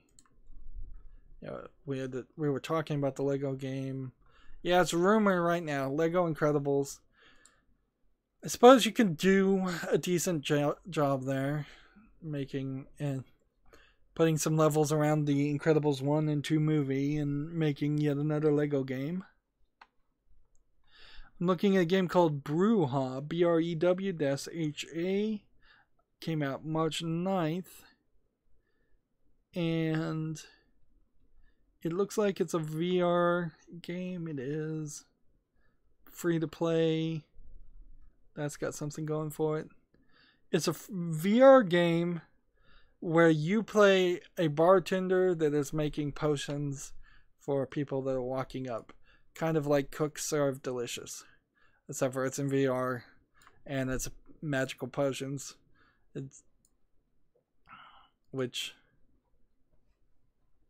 Yeah, this is garbage game. Don't play Brewha. Well, it's free. Play it if you want to, but don't expect too much from it. Another game that's probably garbage is Stickman Backflip Killer Zone, March 19th.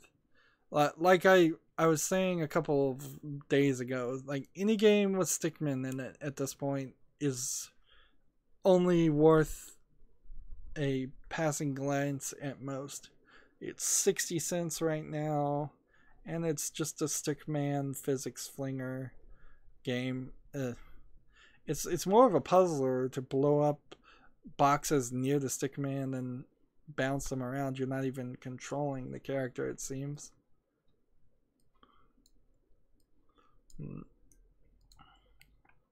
So that's another bad game.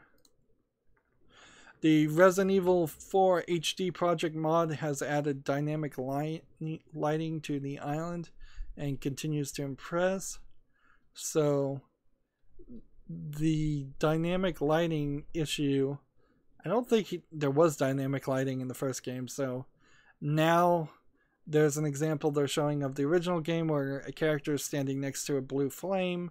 Now the blue flame is actually illuminating the character and his textures, whereas in the old days it just, you would either fake that or not, or just not even notice that it wasn't happening. So a lot of enemies in RE4 have torches and flaming arrows and things, so that's a little tweak that most people won't even notice, but it is exciting for the visual effects programmers out there and people who want their games to look better.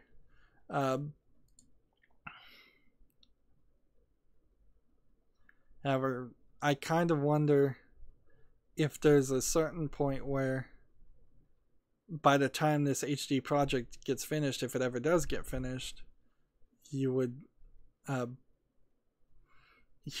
need to turn around and upscale the graphics some more.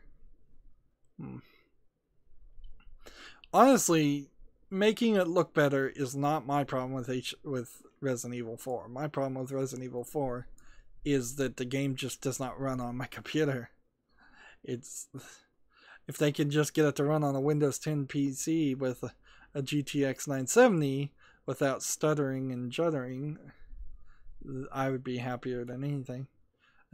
Heck, if they just modded and made a mod to some other game in like the Unreal Engine, and it was effectively playing Resident Evil 4 in a completely different engine, I'd be happy with that too. It's important to remember though that the HD project for Resident Evil 4 is not directly completely licensed and sanctioned by Capcom, and so at any point they may just get that cease and desist. I think Capcom may very possibly be waiting until they're 100% of the way done, and then they'll send out the cease and desist. How much of the game have they done? It's, I think, somewhere around 60% of the game is being remastered. Let's see, I think it says somewhere if you click the download link. Do I want to kill this guy, or actually I think I can win. Look at that, rank 21.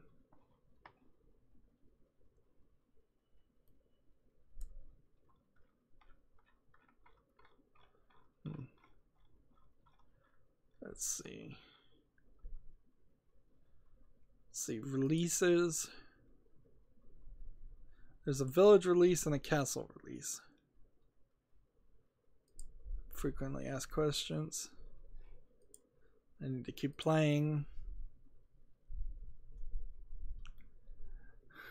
I wasn't expecting to get one victory, and I did 33 damage there.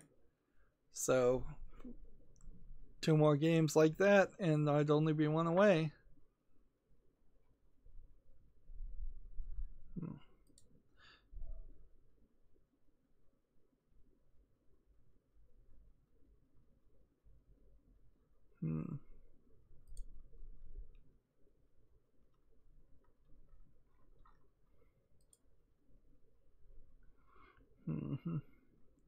By the numbers, that might be it. Let's see. The project for the HD thing, HD remaster of Resident Evil 4 is 3.4 years old, and they've spent about 8,000 hours on the project to date, and about $6,000 on the project to date, and they've only received about $5,000 in donations. So they've spent about $1,000, they're claiming, on this project for something they don't own and could never make any money off of, just as an act of love, which isn't a terrible amount to spend.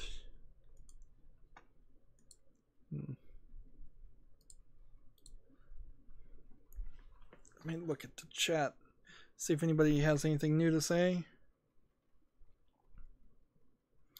Nope, seems like all the lemon lovers decided to leave.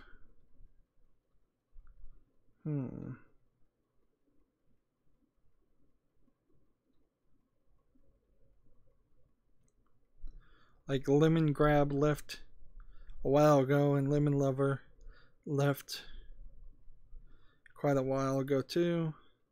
And then Tay Savage just said one thing and then left. Didn't say anything else on the chat at the very least. How quickly they come and go.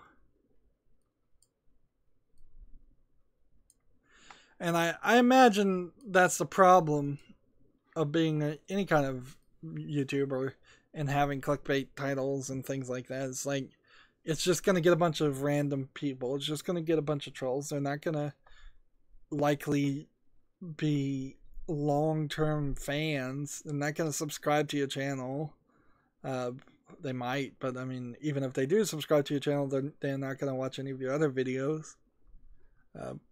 Which then causes this extreme need to constantly bring in like more people.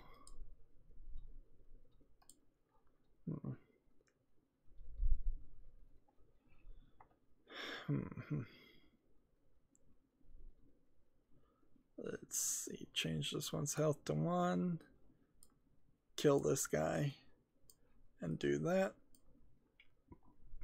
And since I'm at the point where I just need to play, I might be helpful to wrap up to a post show, but I don't see real reason to it. If it's just going to be 2 more games, let's just open up the conversation to anything until something new happens on Twitter, which with GTC happening right now, that's a possibility. Tragic Master put out a smiley face.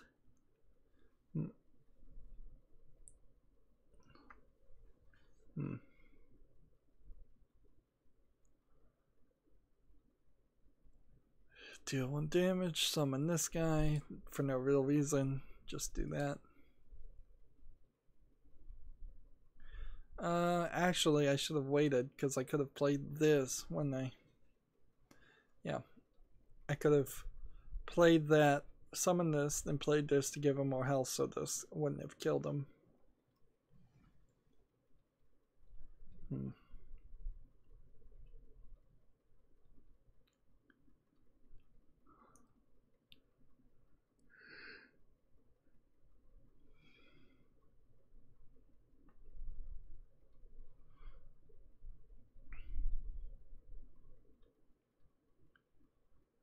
Let's see.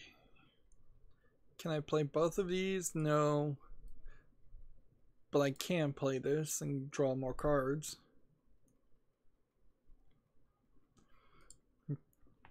I heard someone say that drawing more cards is the most valuable thing you can ever do in Hearthstone.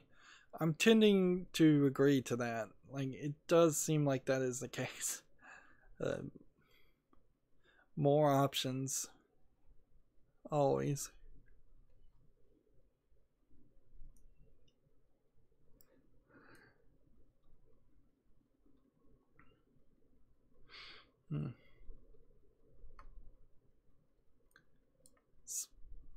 Just keep on doing damage.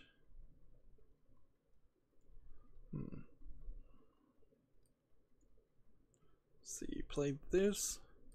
And I want to always use my hero ability.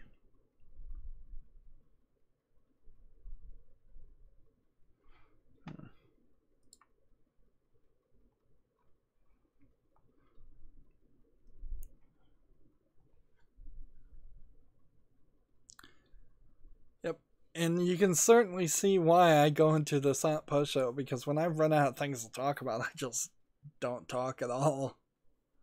Like, I imagine silent post shows will go away eventually if there's people on the chat that are really, like, because I see other people, like big YouTubers, that just talk to their chat, and that's what the entire video is about. There's no other content other than I'm gonna get on and answer questions that the chat are asking. And admittedly, in almost every instance, it's the chat asking some pretty dumb questions, or just ridiculous questions. But that's an easy way to make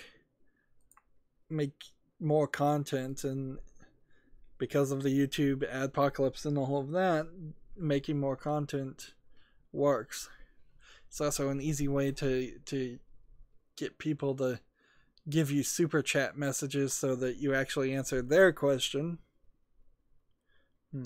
Tragic Master says, I don't use Twitter, but I do check one Twitter every now and then. Follow the White Rabbit. Let's see. Yeah, I don't think I could ever type that into Twitter. Sorry, Tragic Master. Yeah, but somebody else in the chat might be able to copy and paste that into Twitter and follow it. But yeah, I imagine everybody's still just kind of on Facebook if they're on anything. Like, I know there's some young kids that are on Snapchat, but I don't think that would really work for my channel. I know there's people on Instagram, but that's more for photos. Like, so I don't know what directly reaches people as a YouTuber, or what the right way is to approach people as a YouTuber. Whether, like, I don't know.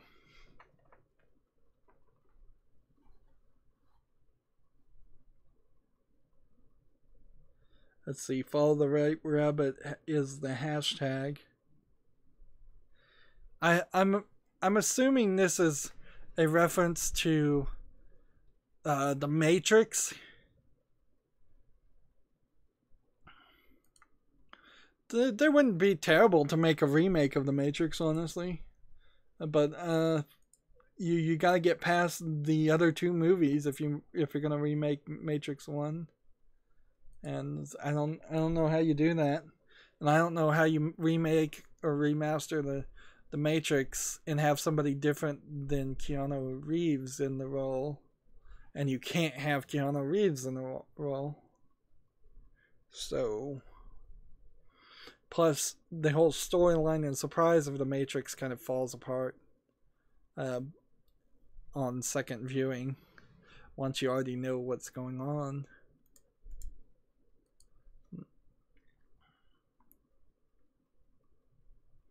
Yeah, I'm tweaking my Twitter so specifically so that I only really see what's on Steam, which is the Twitter account that I'm following. That way I can see all the games. So I've muted a lot of other people that were just like PC hardware advertisers. Jim Sterling, I'm gonna mute next time I see him on Twitter. Giant Bomb, I'll probably mute. PC Gamer, eventually I'll probably mute if they stop making any more. If I'm seeing all the same information. Gamasutra and Gematsu, both seeming more Japanese focused, actually do bring in some good news. Your Gamer, not really. Eventually, I could probably hide it mounts, which is just like a company that makes custom mounts to hide video game consoles on the back of your wall, so that you can have a floating TV on your wall without having to then have ugly cables.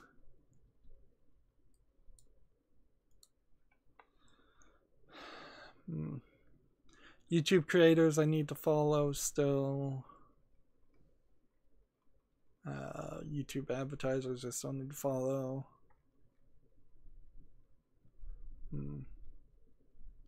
Steam database I think I probably could mute.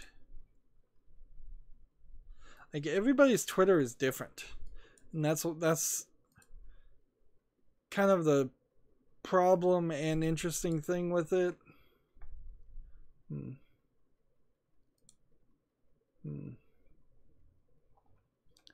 Is like if you had all of your friends on something like Twitter, you could probably mute half your friends and never even hear anything from them. And then you just get back to kind of how Facebook works now, which is part of the problem, is you want to see all your friends' posts. And I'm almost 100% certain that all the friends that I have on my personal Facebook do not see half of my comments or mentions. Let's do this, and let's get rid of that. And then try to kills.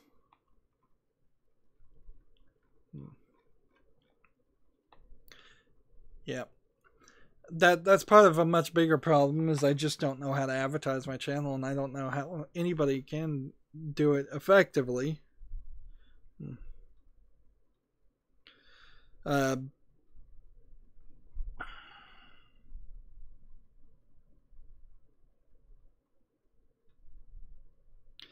Tragic Master says, we rambled for at least an hour discussing everything, history, politics, how we got here. It was a great day considering I have only met 2 other Matrix seeing people over 8 years. Well, I imagine a lot of people know of it and have seen it, that they just don't really recall that they've seen it. It's not like it's one of those movies that didn't do well in the movie theaters and isn't played on TV ever. I imagine, though, that if you're mostly dealing with a younger audience that didn't have the ability to see movies in the theater when The Matrix came out, then the numbers are a little bit lower. And personally, I've seen almost everything. I struggle to see new movies that would interest me, and that's why I often get pushed into foreign films. Let's see.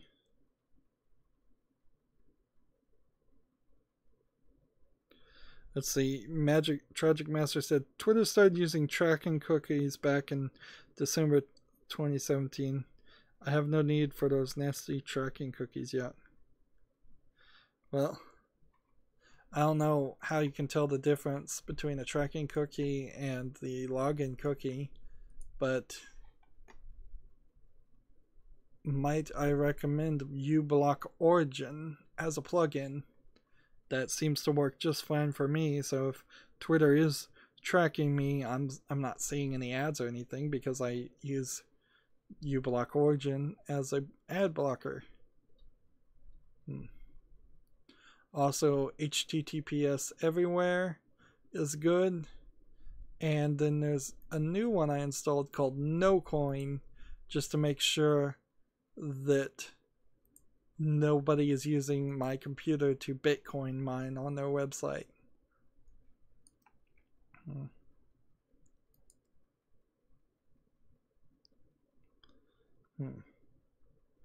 I don't recall us talking about history or politics.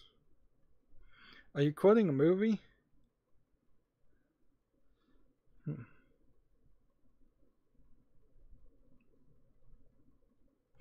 Yeah, I imagine people would look at you kind of funny if you were obsessed with the Matrix nowadays. They're like, that old movie. It's like, why would you care about that one?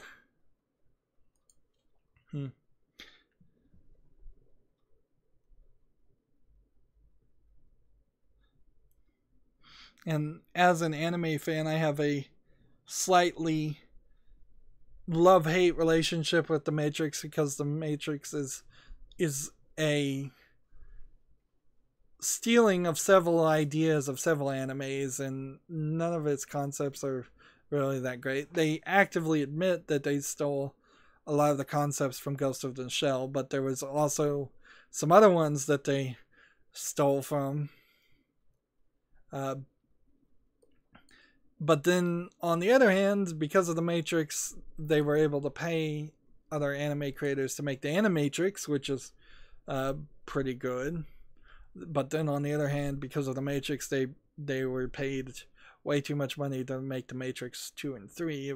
It's a real good example of just, you made one good movie, you should have ended it there. Don't try to turn it into a trilogy, particularly for a movie that wasn't planned to be a trilogy. There's another movie that came out like a month before The Matrix called Equilibrium. It's also called something else, but they changed the name in different regions. That has almost the exact same concept, but wasn't made popular as far as the kung fu in action. And arguably, you could say, you could at least try to make the argument that because of The Matrix coming out, we haven't had very many like kung fu movies since then. Crouching Tiger, Hidden Dragon, and the Wire Fu stuff had to really step up its game to try to compete. But the old way of making kung fu on the cheap spaghetti western type movies just could not compare to the special effects that The Matrix had, and that certainly also pushed up the amount of special effects that were being used in movies. It also probably pushed up the amount of violence too, because The Matrix just had a ton of bullets going everywhere. And you probably wouldn't have seen as many actual bullets being shot before The Matrix, except for in a war movie.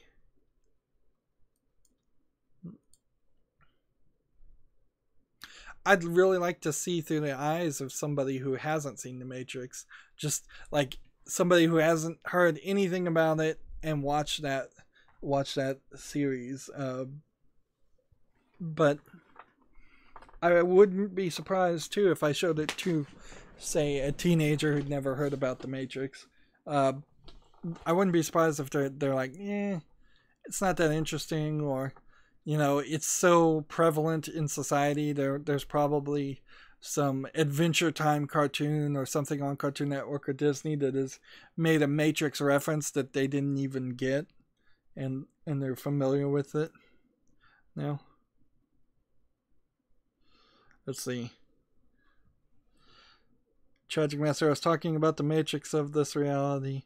Most never question their worldview or the people who created it, but some people do. I've met 3 people over 8 years that have questioned it. Today was only the 3. Pretty crazy when you meet someone who knows about the construction of history as well as yourself, as I spent the better part of 8 years researching everything. I feel like Tragic Master is now pushing me to some kind of conspiracy website. I'm gonna get my YouTube channel banned, which I guess I could talk about that. YouTube banned like the Daily Mail's YouTube channel, and they're going to now flag and have Wikipedia, which I don't know why they're gonna trust Wikipedia, but they're gonna have Wikipedia articles on any video that they think is a conspiracy video that's saying something that they believe is not true. Particularly crisis actors are what they are having a problem with.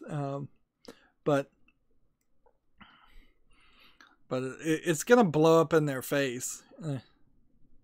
I was thinking to myself, if I was a CEO of YouTube, I would just have a 3D printed pipe metal statue on everybody's desk and say, always remember, we are a dumb pipe. We don't editorialize. We don't censor. We don't care. The problem with any action YouTube takes against any conspiracy video is it's going to act completely as an enforcer to the people who believe in conspiracies. They're going to say, look, this big corporation, Google, probably working for the government, is trying to censor us and shut us up because they know what we're saying is true. And you've just given legitimacy to that.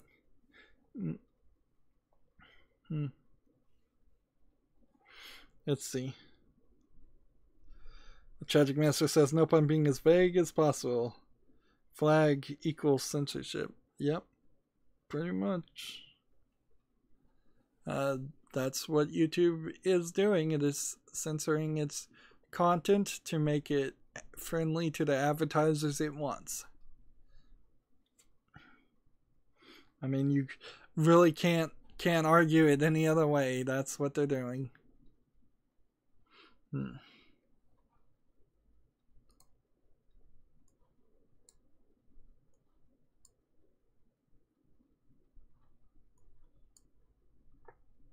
Let's see.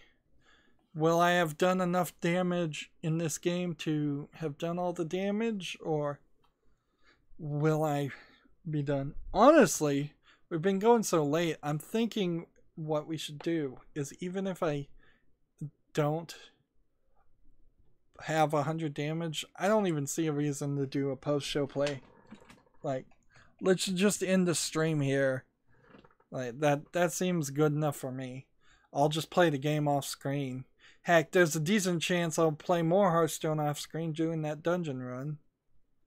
Yeah, 23 is gonna it's just gonna be one more game, and I don't see a reason to make people watch that. So that's gonna be it for this stream. Let's see. Tragic Master says, conspiracy of censorship is only a conspiracy, right? Lol, amazing how many conspiracies ended up being true years later. I know who owns all media, but that is why I play Hearthstone all day, lol. Nothing my poor broke butt can do about it, so I play some Hearthstone and enjoy life. Woot woot. Yep. And unfortunately, on conspiracy theory notes and distrust of society, that's where we're going to end this recording. As always, I ask you to like, share, subscribe, comment, and watch every second of my videos. If you want a friend or follow me on any social media sites, there's a whole bunch of links down below in the description. If you want to support me, gift me a game or a gift card on Steam. Thank you for watching. Have a good evening.